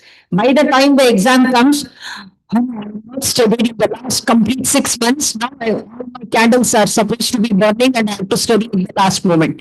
Don't be like that. Okay, you have come into the institution with full of interest. Kindly make sure that this interest is carried out throughout in our institution. That is all 2 years or 3 years when you are taking up the course. Kindly let your interest be the same. Drive you come into our institution. Then stress of exams will be there. You can managing your time and extracurricular activity. We want you to be fields, not just a bookish fellow studies. A fellow who is too much into extracurricular, not caring about the curriculum. So we want you to balance both and be good in both. So kindly, as our registrar said in his speech, you have to manage your time for both the things. Okay, study along with your extracurricular activities. Coming to the courses in undergraduate, what are the courses we offer? That is the training for each of these courses. Coming to BSc in Medical Lab Technology, your course will be for 3 years of duration with 1 year of internship. So totally you will be in this campus for 4 years. Coming next to BSc Medical Imaging Technology, same thing, 3 years of course, which comprises 6 semesters. Following that 1 year of internship, so total duration of your stay in our institution is 4 years. Same way, the other courses which follow the same pattern will be BSc Anesthesia and Technology, BSc Renal Dialysis Technology, BSc Respiratory Therapy, BSc Cardiac Care Technology, BSc Perfusion Technology, BSc Physician Assistant in CTVS, BSc Emergency Medicine Technology, BSc Optometry, and these are the courses where your duration is 3 years with internship. So totally for 4 years.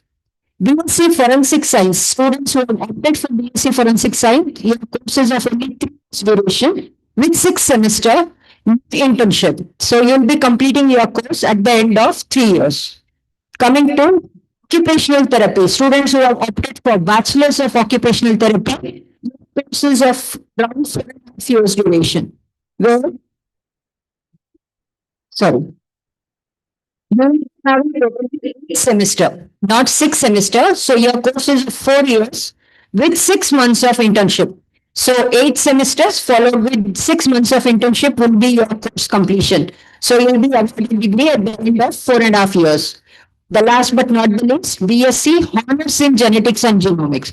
So these students will be having 8 semesters, not 6. So it is a 4 years duration. And these students also does not have any internship. It is honors because in the last semester, these students will be conducting research project and they will be engrossed in that. These students have got one more option here. We have something called integrated MSc in genetics. So students who have finished this BSc honors, they can opt for 1 year of additional that course called this integrated MSc. Integrated means we are integrating BSc and MSc together, and by the end of 5 years, they could have completed 2 degrees if they are opting for BSc honors genetics and genomics or genetics and counseling. So how exactly it is running? As I said, it is 6 month semester system.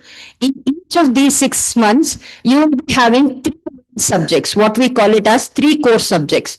So 3 subjects will be as called as your main subjects which you will be doing. For example, in first semester, you have anatomy, physiology, biochemistry. Same way, each semester, dependingly, you have 3 main subjects and on discipline specific electives. We also call it as skill enhancement subjects. Means we will be say proclaimed courses for you all. For example, Constitution of India. We have language classes in the first semester. Like that. Through 6 sems, we have widespread different kinds of courses, like we have some of them as allied.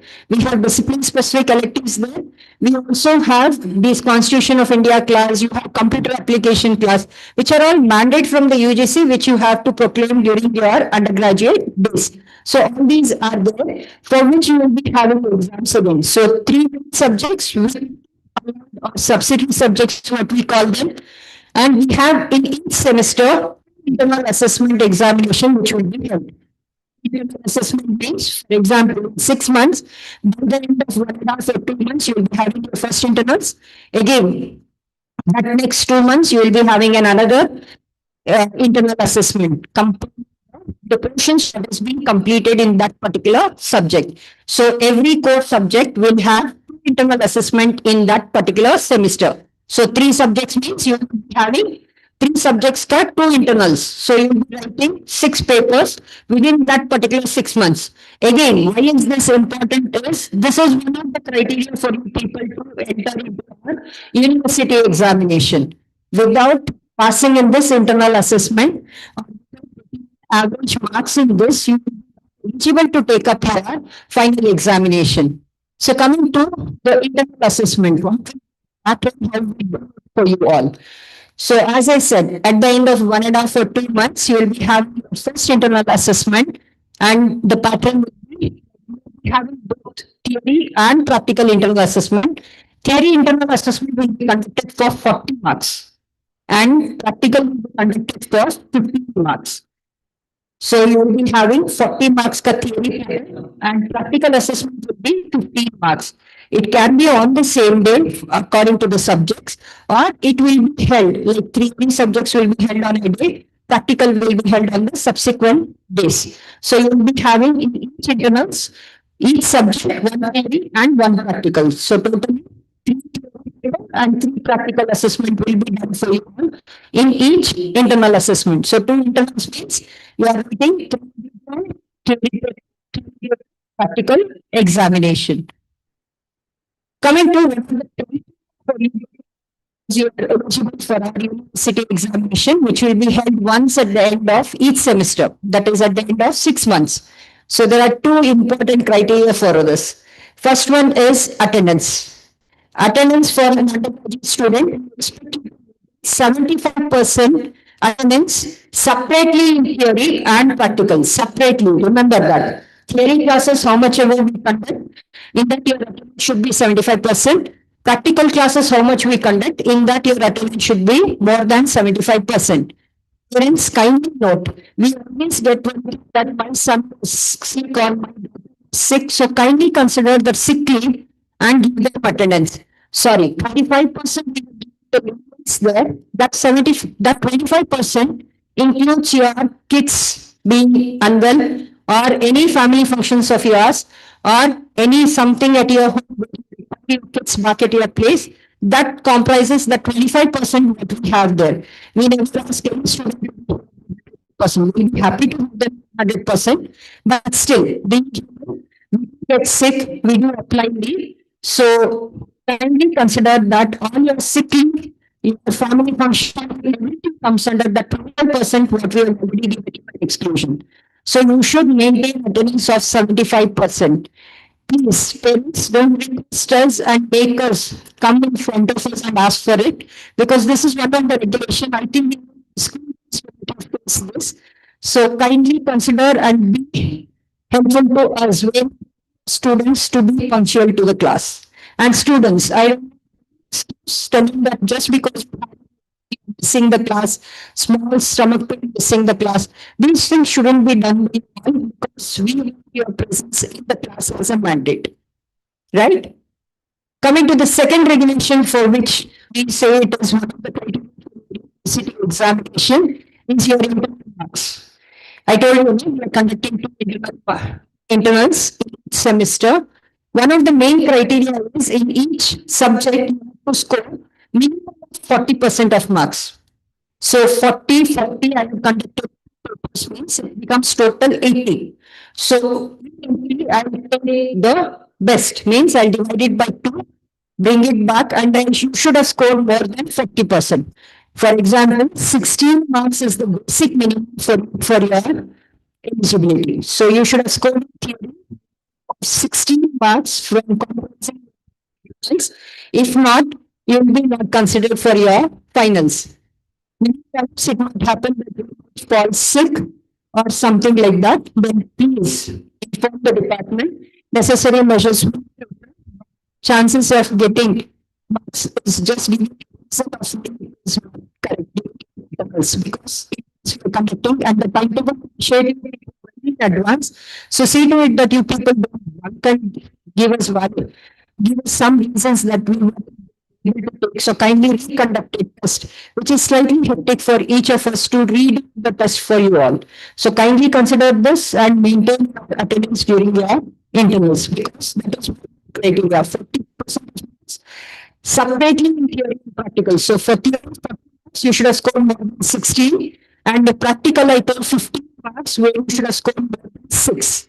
So that is your eligibility coming to city examination. So 75% of it is separately for theory and practical, and 40% of marks separately in theory and practical. Kindly remember this because it is applicable all semester for you all, from first to 6 or 8 if you are beauty and genetics. For non-university, that is for allied papers, I don't know, specific electives papers each semester, we will be conducting college level at the end of the semester the exam for that. Again, in that you should have scored 50% of your marks. More than 50% you should have scored to declare yourself as pass. If you are unable to score 50%.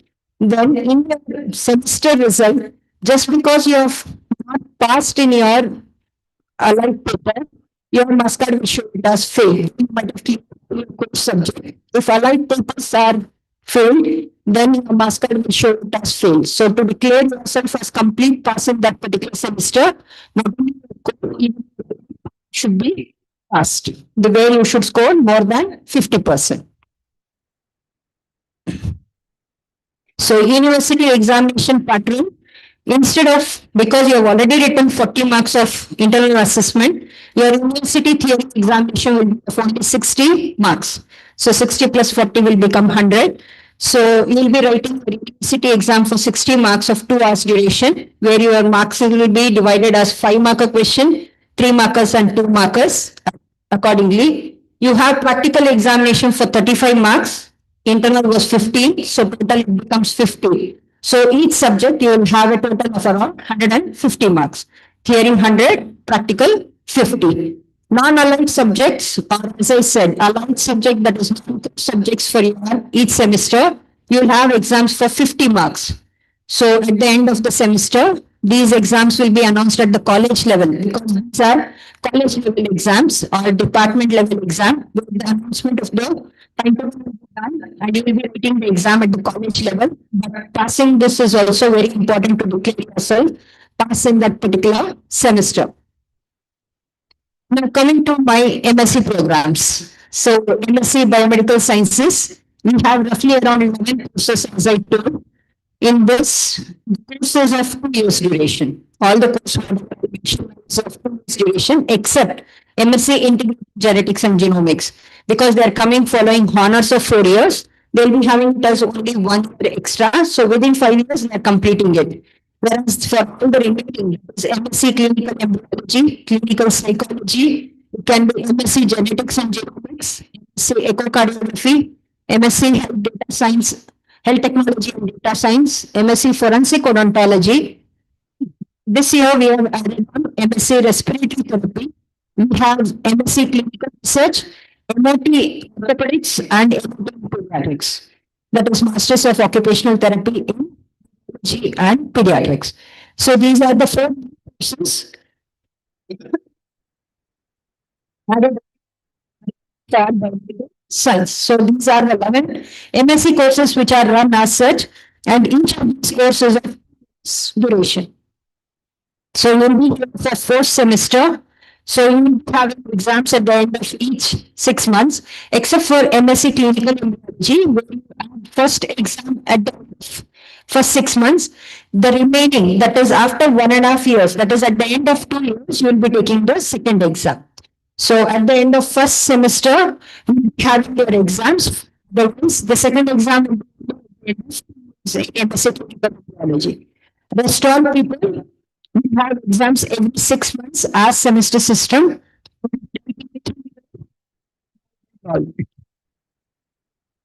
So coming to give just a moment exactly you are going through each of these courses. I'm not going to all of them.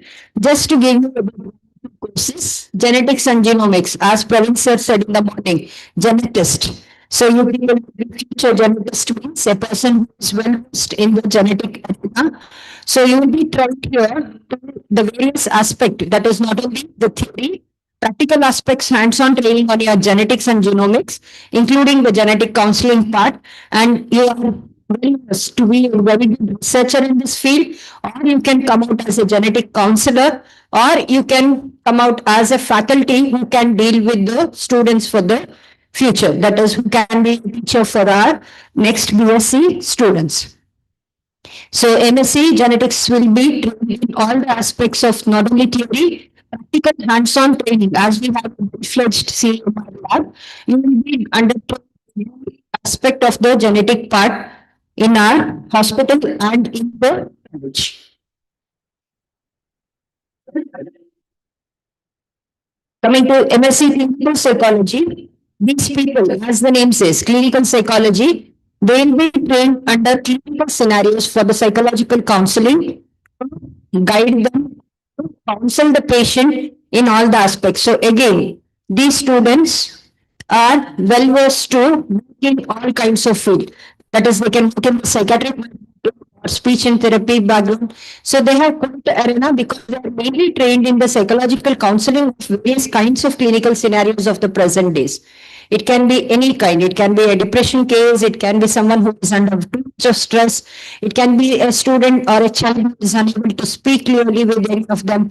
So they are going to train all the aspect for these persons so that they can come out well-fledged as, again, as a faculty in future or as a clinical psychologist who can help the community and the society in treating the or counseling the patients or the subjects. So coming to MSc Medical Sciences, these are the 5 branches of medical college, which is as medical, MSc in Medical Sciences, that is MSc Anatomy, Physiology, Biochemistry, Pharmacology, and Microbiology. So these are the 5 medical subjects where you will be enhanced in that particular field to go through it. Where you study the basics, whatever we are going to train each of these arena, and in future you can come out as a person who can be a teacher for the students, that is for our allied health science professionals, or it can be for the medical college proper. Not only that, there will be someone who will be trained in translational research, that is taking the research from the lab into the patient side. So they can help in translational research work activity. They are someone who can guide you people, that is guide the undergraduate students.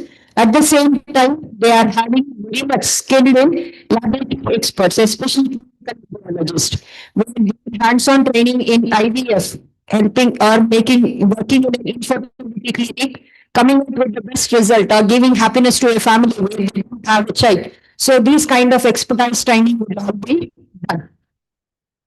So they are also well equipped to work in their respective industrial fields and also with a person who is very good with the emotional intelligence. I never said your IQ here. I told emotional intelligence because we are the people who are working with the patient along with the family. So we require more of empathy, sympathy with the patient care than to be more demanding from that side. So we are putting people person with good emotional intelligence. So coming to MPH, as the degree says, Masters in Public Health. So these people are trained to work in public domain, that is in all kind of infectious diseases, how to coordinate the situation, that is the health or the health related issues of the society and the community, how to plan in sequence if any outburst is there. So these are the trainings what will be given to our MPH students who will be well trained in that particular department. Coming to the attendance for postgraduate, there is a slight change from that of our undergraduate students. Undergraduates, I told 75%. Because this is postgraduate course, we have increased it by 5%. That is, you should maintain at least 80% of attendance during each of your semester. Every 6 months, whenever you are taking exam, your first criteria is to fulfill for us is 80% of attendance. So because it is postgraduate, it's the bar. Same way for internal assessment marks also, we have increased the bar. So how much was for undergraduate? 40%, whereas for postgraduate it is 50% individually in or separately in theory and practical for each of their core subjects. So you will be asked to take 50% of your internal average, not 40 like undergraduate. Postgraduate, so slightly the bar is raised to 50%. So you should score minimum of 50% of marks in your internals to get your eligibility to appear for your final exam. So your criteria will be 50%. And students, you will have one extra thing, that is dissertation. So you are asked to do a thesis or a project work, and for that you have to follow a certain protocol. For 2 year students, within the admission of first 6 months of your education, you are going to selected your synopsis and submit it to the office within your first 6 months if you are a 2 year course.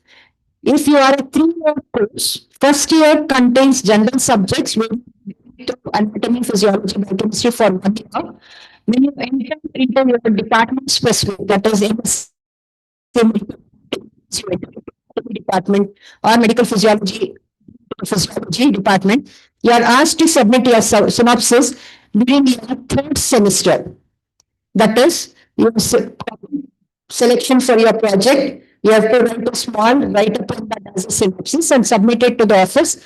And if it is 2 or 3 years course, remember, following your synopsis submission, you have to get an approval from the ethics committee of our college regarding your synopsis or your work. So whatever project you plan, make sure you get an ethical clearance for the project. So once that is done, at the end of your course, that is, if it is a 2 course, before you take up your finals, again, dates will be announced. You have to submit your dissertation work to our office. Similarly, for 3 years also. By the end, that is in the last semester, you are going to submit your thesis work. Same time, we want your thesis project to be converted into publication by the time you take up your final semester examination. It's a mandate in our university where we are guiding you in research work, because doing a small project is nothing but you are getting an option to end up in the research field. So the outcome of any research is a publication. So we want each of our MSc student to come up by at the end of the project and submitted letter should be given to the office before you get your hall ticket for your final examination last semester. 2 years means for the fourth sem exam, 3-year course means 6 sem examination. So publication is a mandate for all postgraduate students. This doesn't say that my undergraduates cannot do research work. You can also motivated to do research work. Interested students can contact the department, do small projects, pick up small projects. Ultimately, come out with education. We never say no to any of our students who are interested in research. Guiding them will be our teacher's pleasure, where we'll guide them through the process. You can come up with small projects, do it, have an hands-on experience, publish it, so that your CVs are built to complete your course. So it is for both UG and PG. PG is a mandate. UG, we are giving you an option where you can develop your own interests, do the things, right? So there is nothing saying that undergraduates needs to do that. So coming now to the university examination for my postgraduates. I always see that postgraduate students at the time of the exam, this is how their grades are. They are squeezing it really because they read it only at the end. They don't semester. So my request is kindly, so that you don't read this status or the next cartoon, where as you can see, initially the stress is so small, it was there for exam. So you were still not someone ready, keen to study. Then it came 5 days to exam. Still is feeling 5 more days are there. Then the previous day, the stress will be so high that you have to concentrate on the syllabus to complete it and to write the exam. So don't make it like that. As I told, again, requesting to all student reads every day. Student. Respect. So coming to the, how is a pattern of examination for my postgraduates? So having theory separately, practical separately, each individual paper will be 100 marks. Theory you are taking for 100 marks, practical also you are taking for 100 marks, not like my undergraduates 60 and 35. You will be taking it for 100 marks individually. 100 marks theory paper, 100 marks practical paper, and where you have to score 100% to be self-pass. Allowed all discipline-specific electives for postgraduates also will be at the college level, and each semester what specific electives subject will be. Exams will be, so you are asked to take that exam and clear that exam to make yourself clear in that particular semester. So this will be the question paper pattern for my postgraduates with question of 10 marks, 5 marks, and 3 marks. not like undergraduate, 5, 3 and 2 marks. Here we have 10 marker question, 5 markers and 3 marker question paper. These are some of the general etiquettes I want you all my students to follow. As sir said, somewhere it should go off. The first and foremost, your dress code. Today I'm seeing a lot of good students come with jeans. Boys also in jeans. This being a professional college, the dress code here is very specific to people come formals. Formals for girls means chudidar. So they have to come in chudidar. It should be long kurta with leggings. Long kurta means the kurta should be big. For simple reason, they are wearing a small, shorter size kurta will go inside the apron and this doesn't look good. So let the kurta be little lengthy. It should be at least up to your knee. With leggings. And leggings, please make sure not ankle length legging. It is full length legging. Okay? Because ankle length legging, it comes to your mid leg. And it doesn't look professional. So kindly wear full length leggings with kurta or it should be your chudidar full set. For boys, formals, pant and shirt. No jeans pant, no t-shirts. Both of these are not allowed. So no jeans pants for you, neither no t-shirts. So kindly don't wear that in college. You are asked to wear formal shirts with formal pants, formal shoes. Don't come in slippers again. It does not look professional. Wear a proper attire. Present yourself. Girls, tie look beautiful. Girls, trim your hairs, look smart. Okay? Why we are telling is this is again. Kindly coming into the professional college, maintain some decorum of your dress code. Okay? So that will be the first thing. Second, as our sir suggested, discipline. You are supposed to come with your ID card every day to the college. Without ID card, inside college or it can be in the hospital. So kindly make sure you have your ID card always. Third thing, you are all yourself. Make sure your apron is always clean. It should be white in color, not brown in color.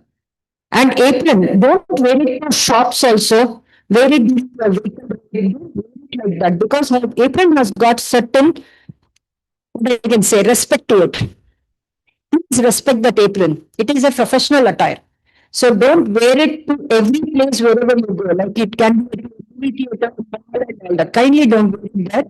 Come to the college with a neat apron. Many times your aprons are on the shoulders or it will be folded and kept in a bag, highly crumpled. Don't wear like that. It has its own decency. Kindly. Okay?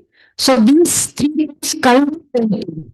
Okay? Neatly dress and be punctual to your class. As I said, 80% for postgraduates, 75 for my undergraduates. So kindly be punctual and on time to the class. If class starts at 10, please be here 5 minutes to 10, not after the teacher enters the class. Always be before the teacher into the class.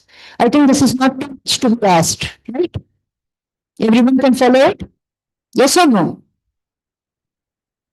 Kindly parents, ask your kids to follow this for us. They have issues in asking us that their attendances,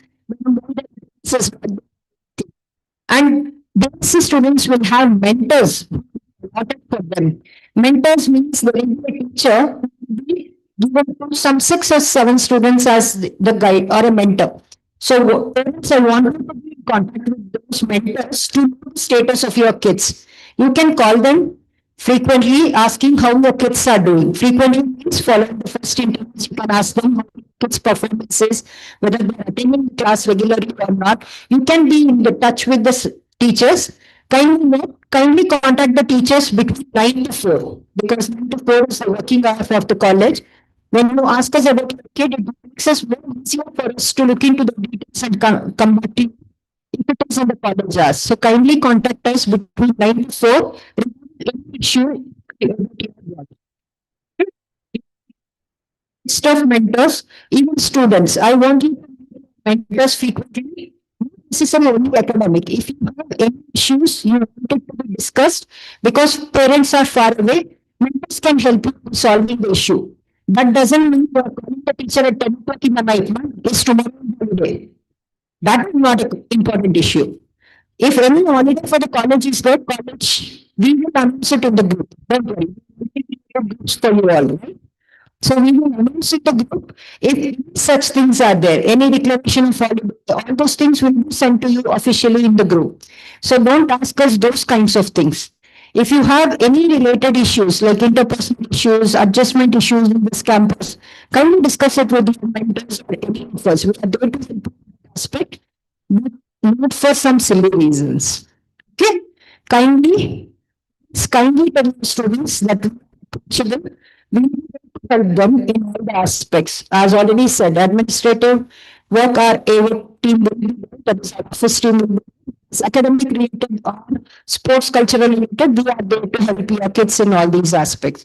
Not only that, emotional stability if they require, emotional support is required as they're coming out of the house, even that can be provided from us. We will guide them how they are supposed to be adjusted and do the things within the campus, right? So coming to, as I said, my projects is of 3 years of duration with internship. So once you completely successfully complete all the 10 subjects with the allied subject and internship, will be awarded you. For my graduates, same thing applies, but at the end of 2 years, internship there for you all. But you should have completed or passed in all your allied and your course subjects to declare yourself for the degree award. So there will be graduation for all academically and you will be awarded the subjects for that particular consecutive. That is at the end of 2 years. If you have completed all your course subjects along with the line, you are going to get the graduation certificate. So to come to the last, to institution again, I think we have directly exactly the course limits. Any doubt, we are going to help you in each aspect. So, because coming to this professional, so is always celebrated as Allied Health Professionals Day. So you have come ahead to us here. So welcome into Allied Health Science profession and welcome into JSS HR family. You all are welcome into our family now. So that we can go with each other here, right? Thank you.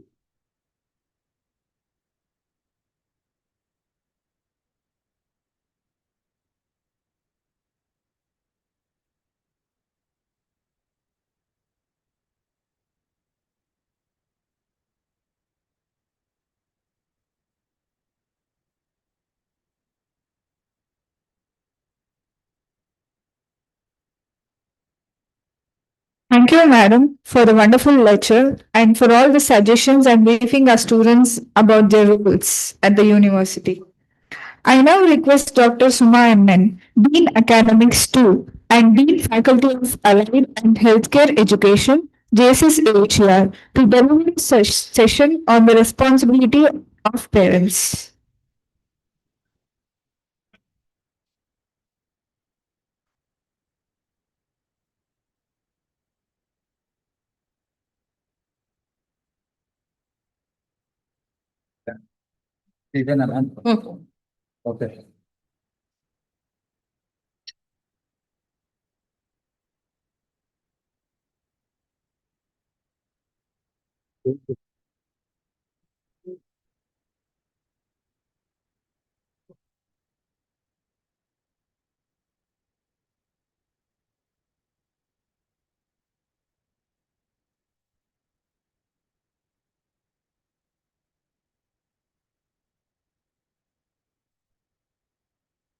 Okay. Can I hear some voice? You're all hungry then? Okay. From Jesus Medical College and Jesus Academy of Higher Education and Research.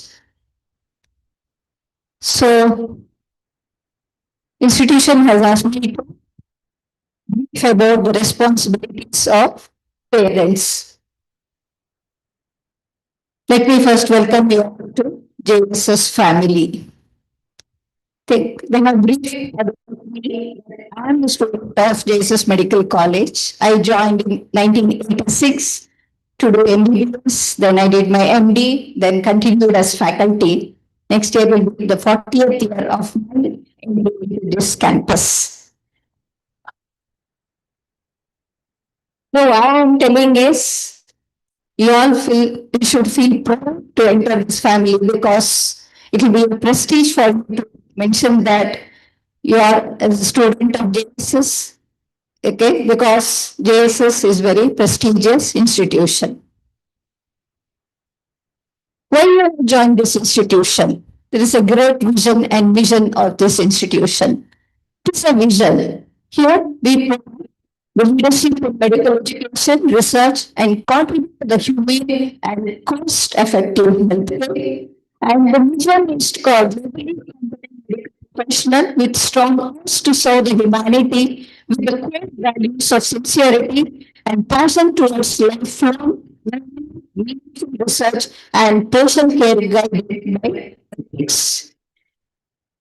So, to achieve this vision and mission, there should be a common responsibility from teachers and student. It is not that parents should not assume that we have admitted our student to JSS. So now teachers will take care, institution will take care. We don't have any responsibility. It's not so. You have responsibility. It's what education is a shared commitment between the teachers, students, and enthusiastic parents with high expectations. So there is equal responsibility from parents as well and students. It's not only the teachers and the institution so they show commitment towards the success of the students. And you should have trust in this institution and the teachers. So what are the responsibilities of the parents to see the success of the students? Personal and professional development. Good parents always understand the needs, desires, and feelings of their wards. It's not only the scores. Please listen. Whenever you call, don't ask them how much marks you have scored. It's not only that you should understand what are their desires, what are their feelings. That is very important. Not only marks. See, this is the first time that you will have sent them outside. So there will be homesickness. Please meet them. And what you talk to them is very important. It's not that did you attend class? What is it that they taught? We didn't attend. But those are not the words that need to be asked regularly. Ask them about their feelings, your friends, how was your day? All that you need to ask. That is very, very important for them to come out of that homesickness, which is very important. Then, are they in the safe environment? This you need to see. Are they in the safe environment? They're in the surroundings. This is very important. Then, get the mental and emotional support. Give them that. Keep calling them regularly. As I mentioned, what you speak matters a lot. Then express love and affection and give them necessary guidance whenever it is required. Tell them the ways to manage their emotions and treat others with kindness and support. Somewhere they will have parked their vehicle somewhere. Security guard will speak to them to remove that. And they can't speak with them with harsh words. Either with security guard or with attender to speak with nice words. You have to respect each and every person who are there surrounding them. Tell them to treat others with kindness and support. Allow them to make independent decisions. Let them learn that. It's not that for everything they will call you and ask you. Allow them to make independent decisions and make sure they make best decisions for their professional progress. Treat them as your friends. They are matured enough. You have put them into professional colleges. They are matured enough to make their independent decisions and treat them as your friends so that they will be able to share their feelings and emotions to you. And you know, we call them as please don't belittle them. Don't scold them. Please make them treat them properly so that they will share their feelings with you. Here we have mentorship program as told by mentioned by Dr. Vijaya Vagish, and meet their mentors also. Okay, so that you will understand their feelings if they have any problems. Understand their progress, attendance, scoring marks, discipline, if there is any indiscipline from their end. Understand that and see what best can be done from your end. Insist them to attend all the classes except in emergency situations. If your attendance is 73%, please don't come and ask for 3% attendance. Instead, you ask your wife, what happened to that 72 percent attendance? You should not come and ask for 3% attendance with the teachers. Please give 3% attendance so that he can write the exam. Instead, ask your wife, what happened to this 23% attendance? Where did they go? They are answerable for that. Students, keep this in your mind. I am telling in front of you to your parents, you are answerable for the 23% attendance loss. Got it clear? I'm telling your parents in front of you. You are answerable for the 23% attendance loss. Otherwise, you have to have 100% attendance because this is our professional courses. Give your words of encouragement. Do not belittle that. Be in these circumstances and express your love.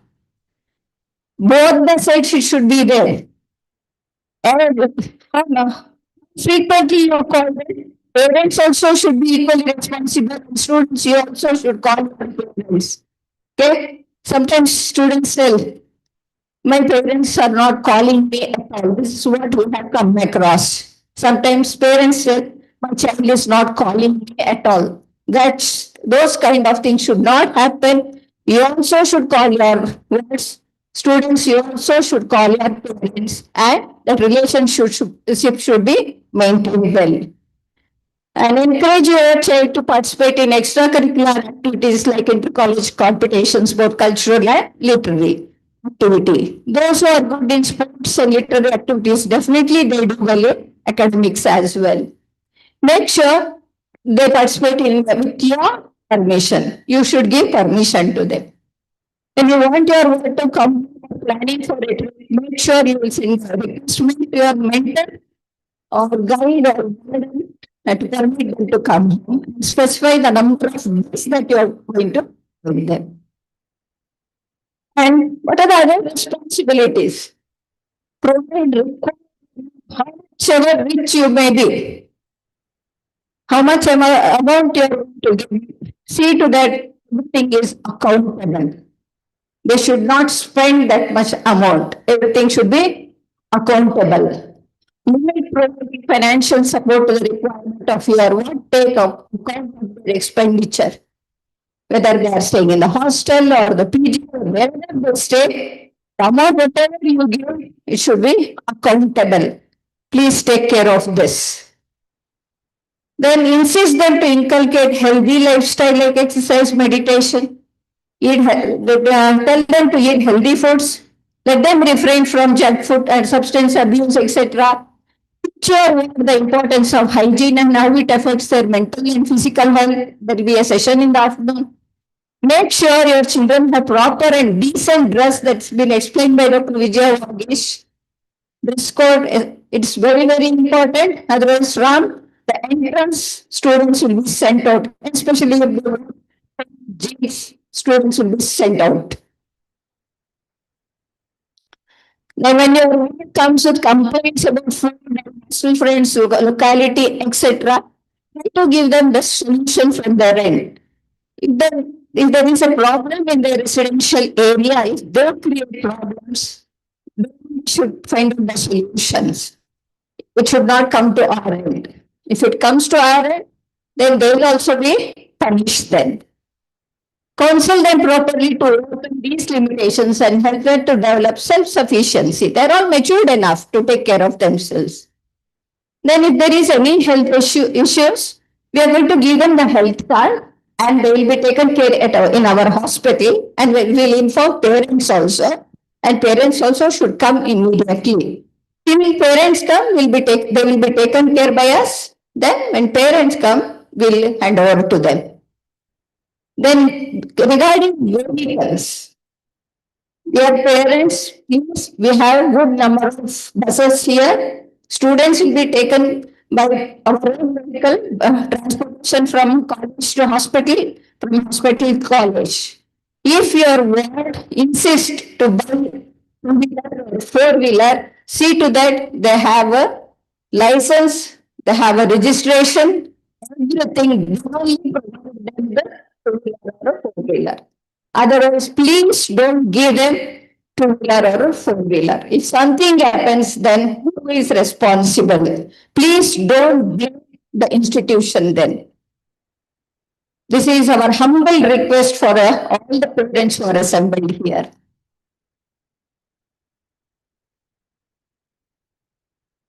So the last thing is, these are all the things that I wanted to share, the responsibilities of parents.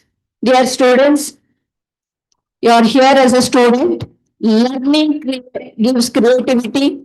Creativity leads to thinking. Thinking provides knowledge, and knowledge makes you great. This is said by Dr. APJ Abdul Kalam.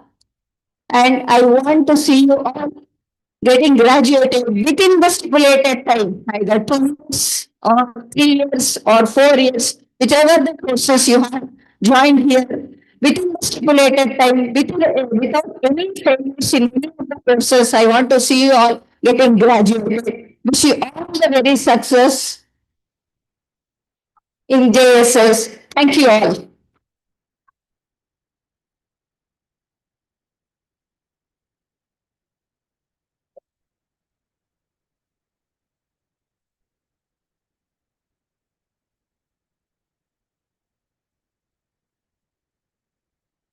Thank you, madam, for the wonderful lecture. Ragging is a problem that has been plaguing schools and colleges for decades now. Though there is an absolute zero tolerance for ragging in this campus, we want to sustain this culture throughout. To give a broader vision on this topic, I now request Dr. M. Svana, Professor, Department of Microbiology, Jesus Medical College, to address the students about anti-ragging and awareness on prevention of sexual harassment. Over to you, ma'am.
ಅವ್ರು ಹೇಳ್ದ move ಮಾಡ first ಇಲ್ಲ ಇದೆಯಲ್ಲ change ಮಾಡ್ಬೋದಾ ನಾನೇ ಮಾಡ್ಬೋದು ಯಾಕೆ ಕೊಡಪ್ಪ ಮೇಡಮ್ ಓಪನ್ ಆಯ್ತು.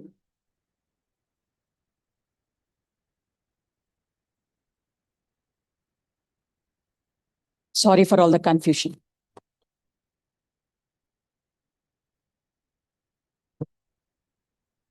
I'll start. Good afternoon, everyone. With the blessings of His Holiness, I take this opportunity to invite all of you to University College. And I'm very happy to see so many parents education of their wards. And I'm the professor of microbiology, and I've been the warden of ladies hostel for the past 20 years. So I'll be talking to you on the anti-ragging rules and prevention of sexual harassment in the workplace or in your study place, wherever.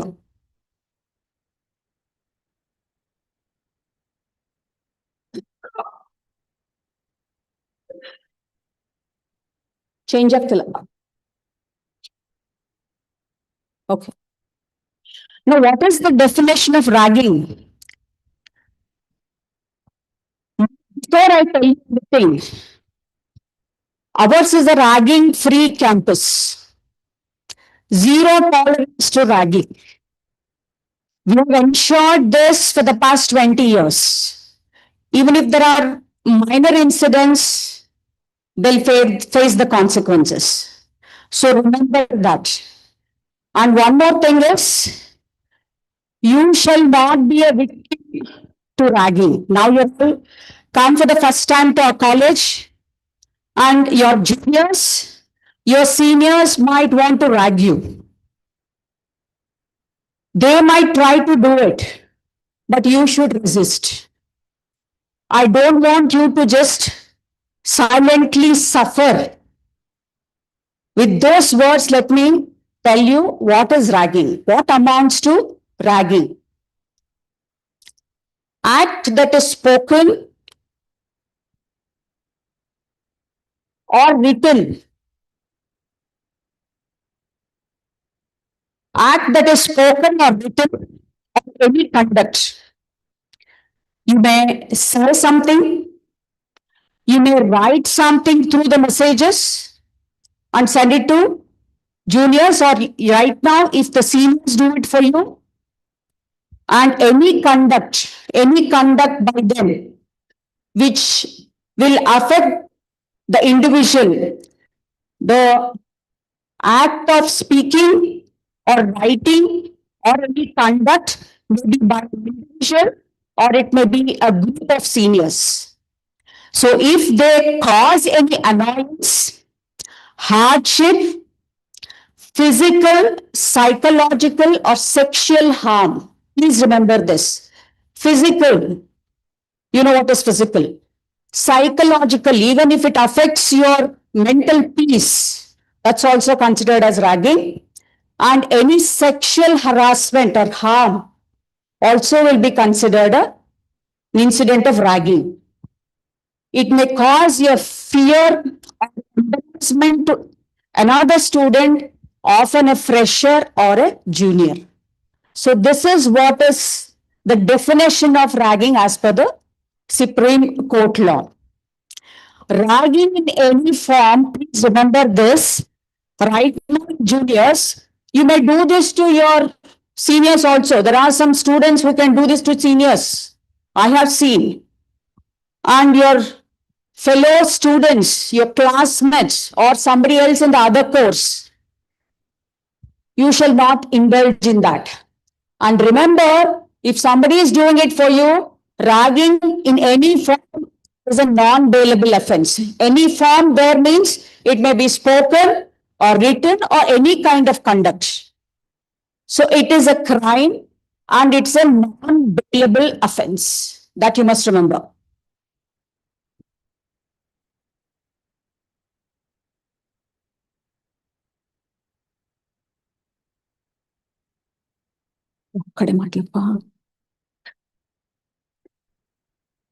Don't rag. That is one thing which we tell the seniors. And you shall also not get involved either now or when you become seniors. And don't be a witness to ragging. You can't be a mute witness to ragging. If any of your fellow classmates are being ragged, you just go there and stand and you enjoy them being ragged. And you are a mute spectator there. That also amounts to ragging. You can't, that's also an offense. You can't get over that. Why this kind of law is introduced? Because others should not be spectators. Plus, if the person who is being ragged is scared to go and report it to the authorities, the people who are mute spectators at least should go and report it to the authorities. That's what we expect. Okay? This is a form of physical ragging. It's one of the, I have taken just few pictures from the internet. And you can see there on the right side, it's being psychologically harassed. There is no physical ragging over there. It's a psychological harassment. They're telling him something.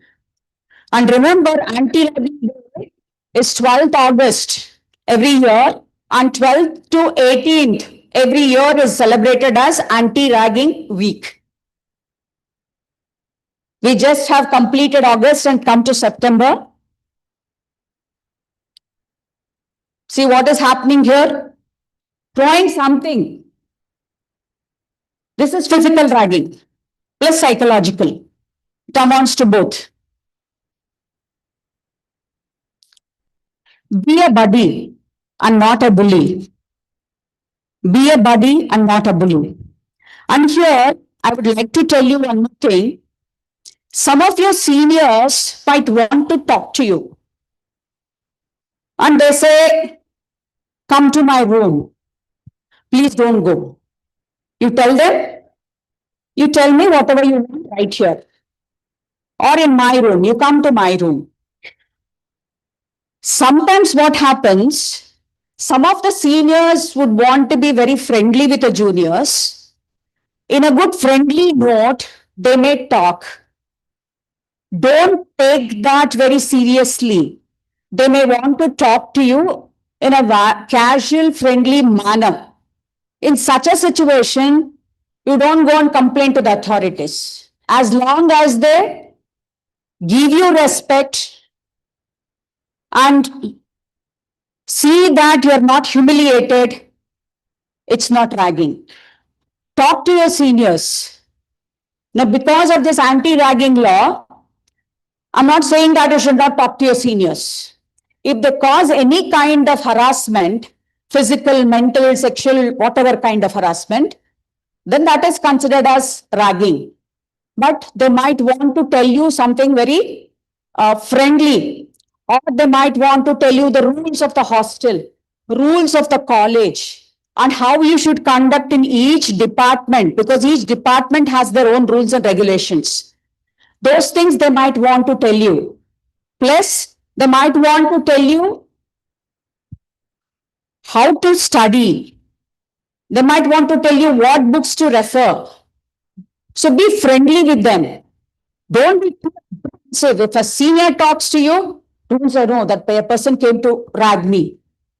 Don't ever be so over apprehensive, because you'll all be studying in one institution, and these are all the memories that you build as teenagers or youngsters, adolescents, and these sweet memories will last a lifetime.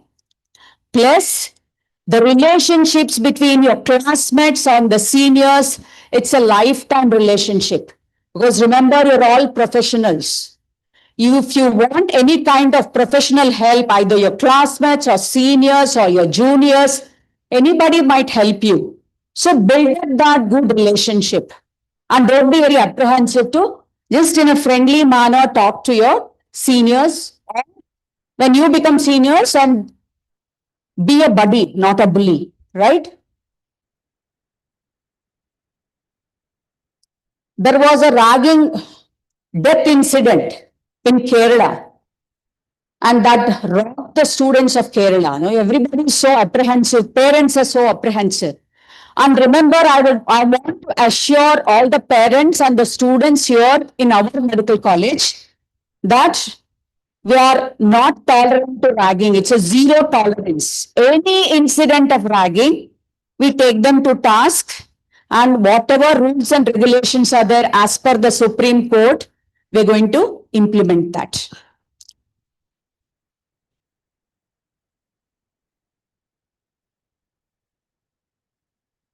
So when you face ragging, what steps you need to take? Can anybody tell me what steps you will take? Suppose you're caught in a group where they're ragging you. What will you do? Can anybody tell me? Can any parents suggest to me what they should do? Because this is very important. Because this is what you're going to face in the college or in the hospital if you're going for hospital postings. Can anybody tell me? What should you do? Some junior students, they start laughing. They start laughing. That will irritate the seniors. Whatever, should not get irritated, but do not laugh.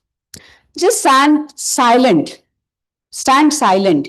If they ask your name, you tell your name.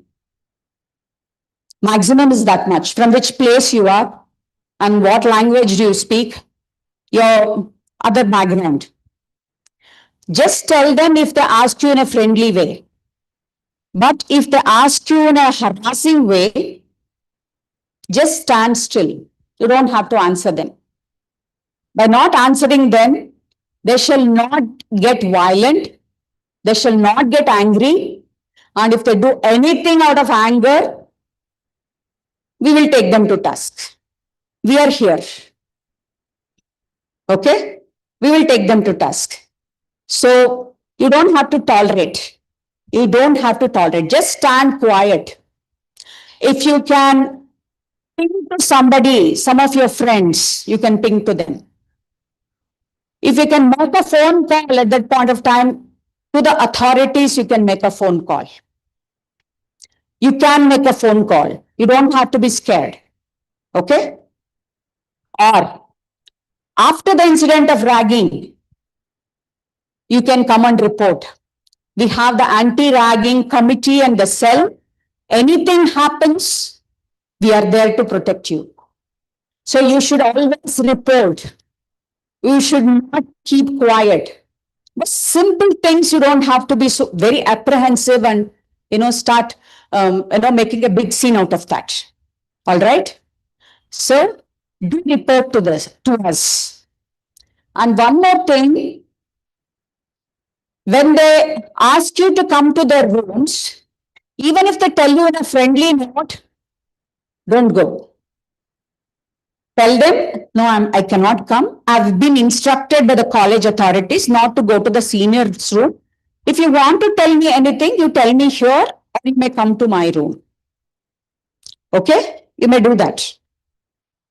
And if they ask you to come to the canteen, on a friendly note, they will tell initially, don't go.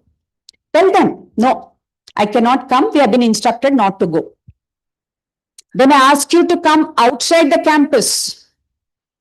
Anything happening outside the campus, even if they rag you outside the campus, they're liable for punishment. Please remember that. Even outside the campus, they may ask you to come to a hotel. They may ask you to come to a shopping mall. Anywhere, even outside the campus, they shall not harass you. They might invite you on a friendly note, but please don't go. You tell them that we have been instructed by the college authorities not to go. That's it. All right. So that's what you're supposed to do. And tell them in a friendly way. Don't be very aggressive. I have seen many of the junior students being very aggressive. They start behaving very violently with the seniors. That shall not be your behavior. Okay?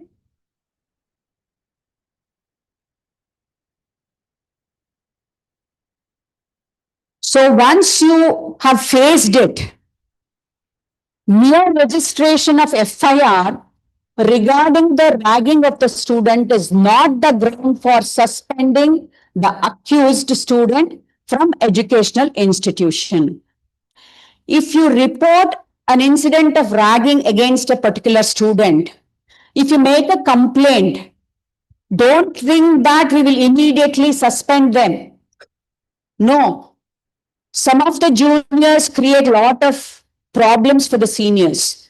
For simple reasons, for no reasons, they create big scenes and they make it a big issue and try to implicate the seniors in ragging. We are not going to just listen to what you say. We will listen to even the seniors, what they talk. Understand? And we'll also have some evidences around and get the proper right information. So don't think you can just, make the seniors dance to your tunes by just thinking that you will complain against them. Don't do that. You be friendly, you be nice. They'll also be nice. They might be harassing, but still, remember, you just keep quiet. You don't have to react. Don't start crying. Don't start laughing. I have seen many students laughing.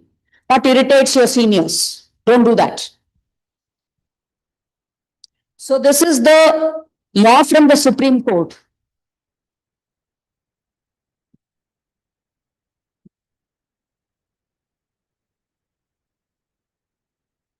Yes. Respect the rights of gays or lesbians.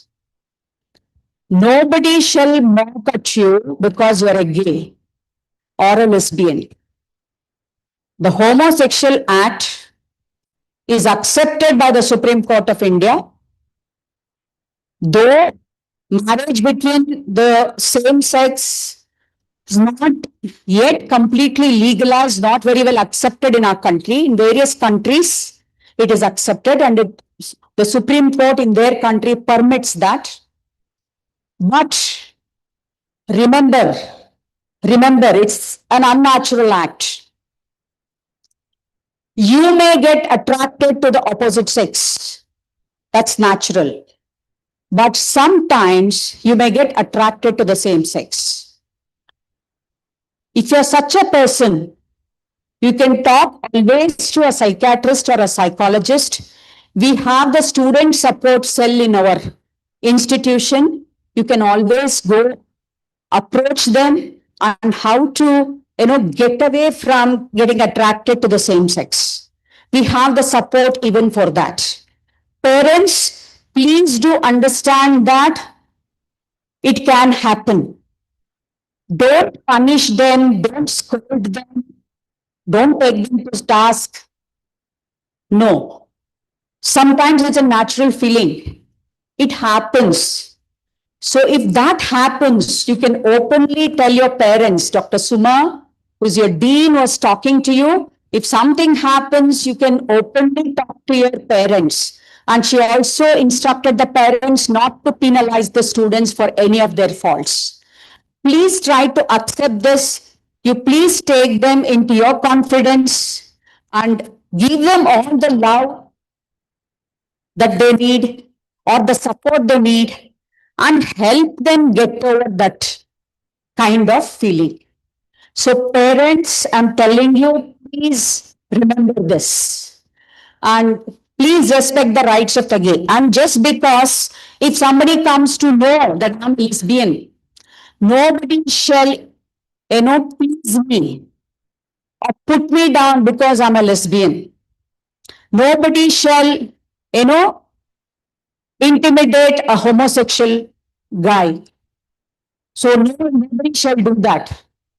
And some people, the born as males, they want to identify themselves as females. It is legally accepted. You cannot rag them, you cannot put them down, you cannot tease them. That is called as sexual orientation. So whatever feeling they have, they orient themselves to that particular sex. I'm born as a woman. I may want to identify myself as a male. That is an individual choice. Nobody shall object that. But such a person, the parents, please tell your parents, parents can take them to the cell, the student support cell. We have a psychologist, we have the psychiatrist who can counsel them, who can guide them, who can, help them get over such a feeling. So parents, be friendly with your children because the current generation students are different. Gen Z, they're called as.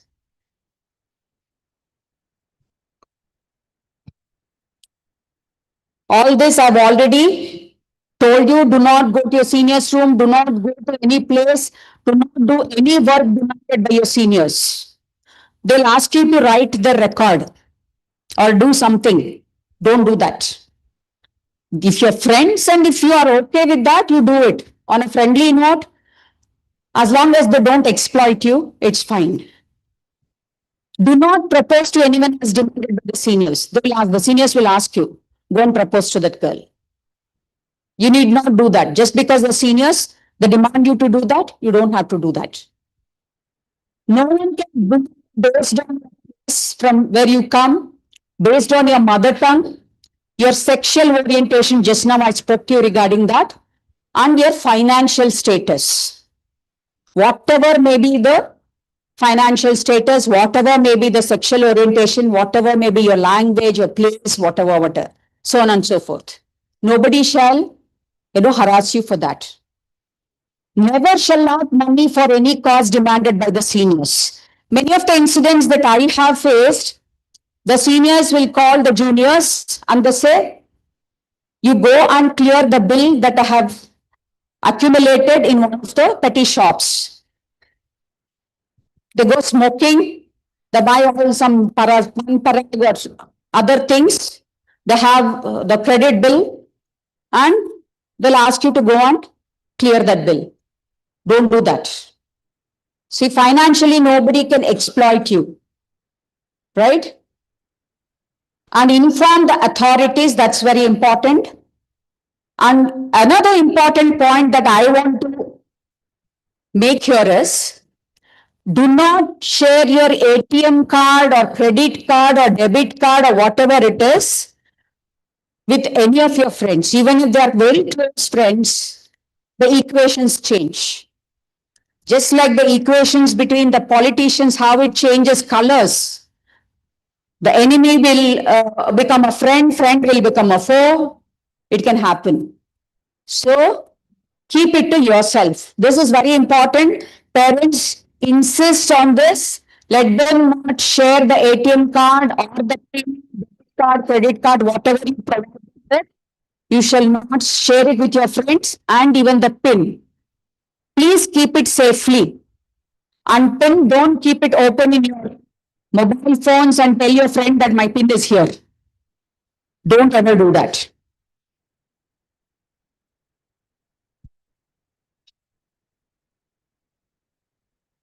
So these are some of the boards that are put up in the educational institutions. And what are the punishments? You can be imprisoned. And remember, it's a non-bailable offense, which I already told you. It's a non-bailable offense. Any form of ragging is a non-bailable offense. And you may also be imposed some fine. Contact principal, or I think they've given you the number of various staff whom you can contact, and you please share the information with them. So we do have the anti-ragging committee. I want to reassure each and everyone out here in this hall, the parents, the students, we have the anti-ragging committee and very active anti-ragging committee. So do not drag. Here, you want a degree or you want to be imprisoned. The choice is yours. So this applies to your next year studentship in this college. Okay? Or don't be a mute spectator. Remember that. What does the Supreme Court say? Section 4 of the Indian Prohibition of Ragging Act 2011 specifies the penalties for ragging, stating that anyone found guilty, we're going to interrogate. And only when they're found guilty, okay? Guilty of directly or indirectly committing or participating, abetting or propagating ragging within or outside an educational institute can be punished. I told you, even outside educational institute, they can be punished, imprisonment for a term of up to 2 years or more, depending upon the type of crime you have that you have done, and fine of up to rupees 10,000 or even more, or both, imprisonment plus fine. So don't have to tolerate now at this point of time. And later, when you move on to the second year, you shall not indulge in ragging.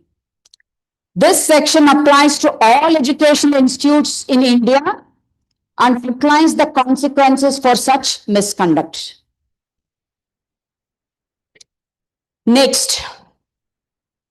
So you do have any doubts regarding this ragging and anything that you have come across? Because with my 20 years of experience as the warden of the hostel, I can tell you what are the measures or remedies for any kind of problems that you face. Any questions? Okay. Now let me move on to prevention of sexual harassment. Any unwanted, offensive or unwelcome behavior of a sexual nature that makes the person feel humiliated, intimidated, or scared. So this amounts to sexual harassment. It can include unwelcome sexual advances. They may pass some comments, request for sexual favors. You don't have to yield to that. Inappropriate touching, offensive sexual jokes. Some people casually, make these jokes, sexual jokes, but don't take them immediately. Repeatedly, if they do it, and repeatedly that causes some kind of harassment within your mind, then you may just complain. You may just, written complaint you may give, or you can tell the authorities. So we'll ensure that they don't make such jokes. And if that humiliates you or harasses you, we are not going to tolerate. So we have the Sexual Harassment Prevention Committee also. Any other verbal, physical or non-verbal conduct of a sexual nature, if that happens, it is considered as a sexual harassment.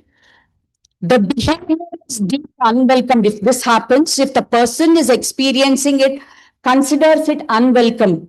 See, some people naturally have some kind of such, loose talks and comments and all that. And if you're not comfortable, you may tell them, see, I'm not comfortable with these kind of jokes. Please stop in front of me. That much you can request. If the person continues to harass you, then you can always report to us.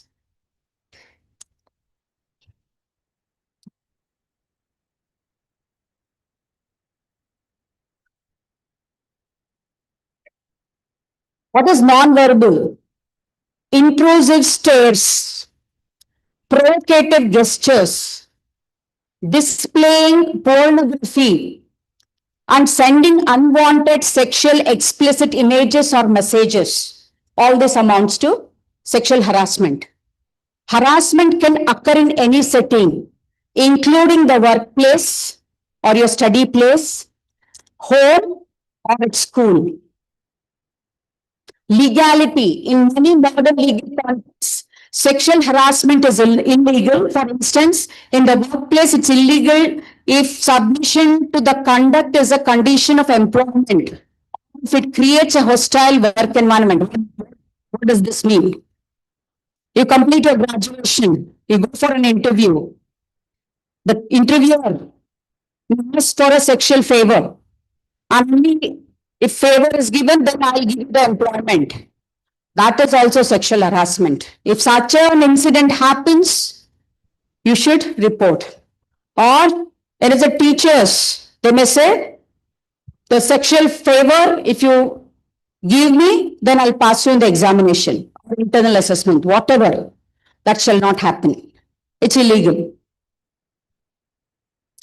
Other examples, making offensive sexual remarks or jokes, asking for sexual favor or dates persistently, displaying sexually suggestive pictures or videos, unwanted touching such as a part of the butt, in light, grazing touch, spreading sexual rumors. If somebody is spreading sexual rumors against you, that also amounts to sexual harassment.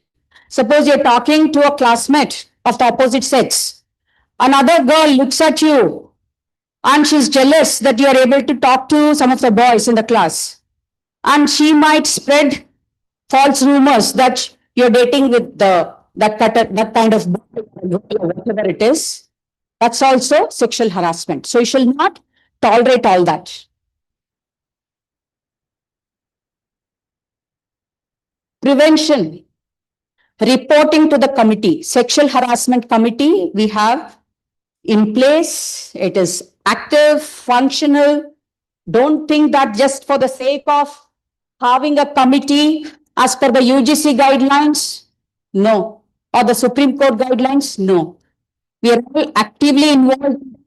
Any such act, we are going to interrogate, conduct a detailed investigation, and find out who is at fault. And they shall be punished. So please remember, reporting to the committee is very important. And many a times, an individual of the same sex, we have had few incidents. Some of the students who were posted to the hospital, a nurse, she used to consistently ask a particular girl to come to her. She would, inappropriately touch her, and that sexual advances that she used to make. Then we interrogated and that nurse was punished. She was suspended from the hospital. She was no longer allowed to, and this has not happened once or twice. We warned them a couple of times, and if they continue to do that, we are going to rusticate them. So remember that. Don't be scared. Please don't be scared.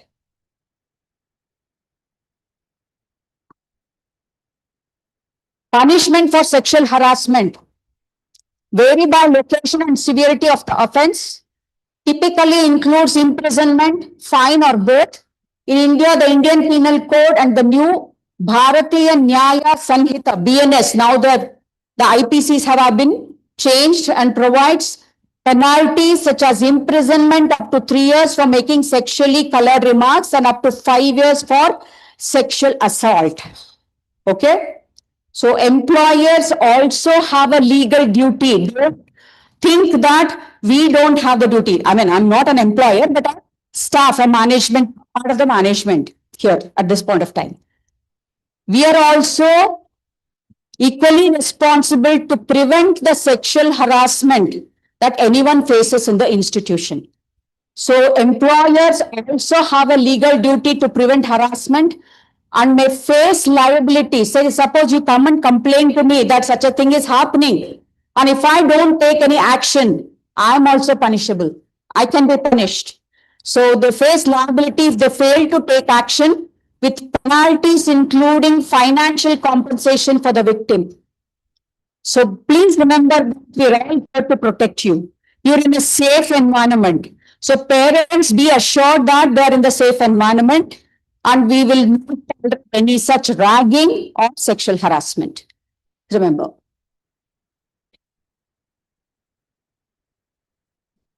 Thank you. If you have any questions,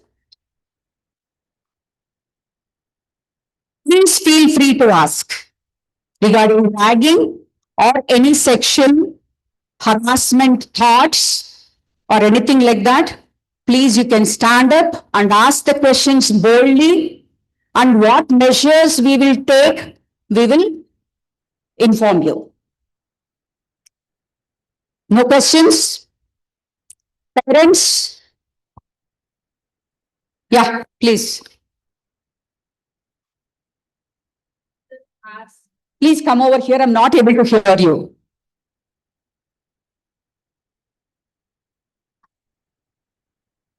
Yes, it is there. They'll give you, they have the helpline and the number and everything in place. And we have a website also, and we also have an email so that you can email it to us. If you're not, if you're scared to come and complain in front of us, they can email it to us. We will interrogate and check for the truth of that incident and then take action. We have all this in place. Yeah, they will give you. Vijaya Vagish, she will help you get that number. Okay. Any more questions? Okay, thank you all.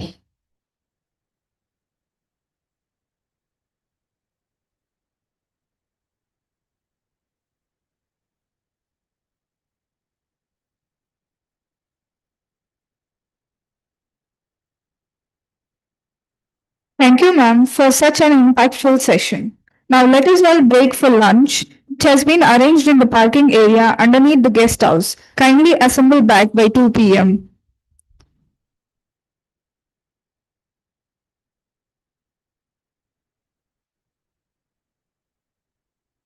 The house is in front of the college onto the side. Parking lot we have in the basement. So lunch is arranged for all of you.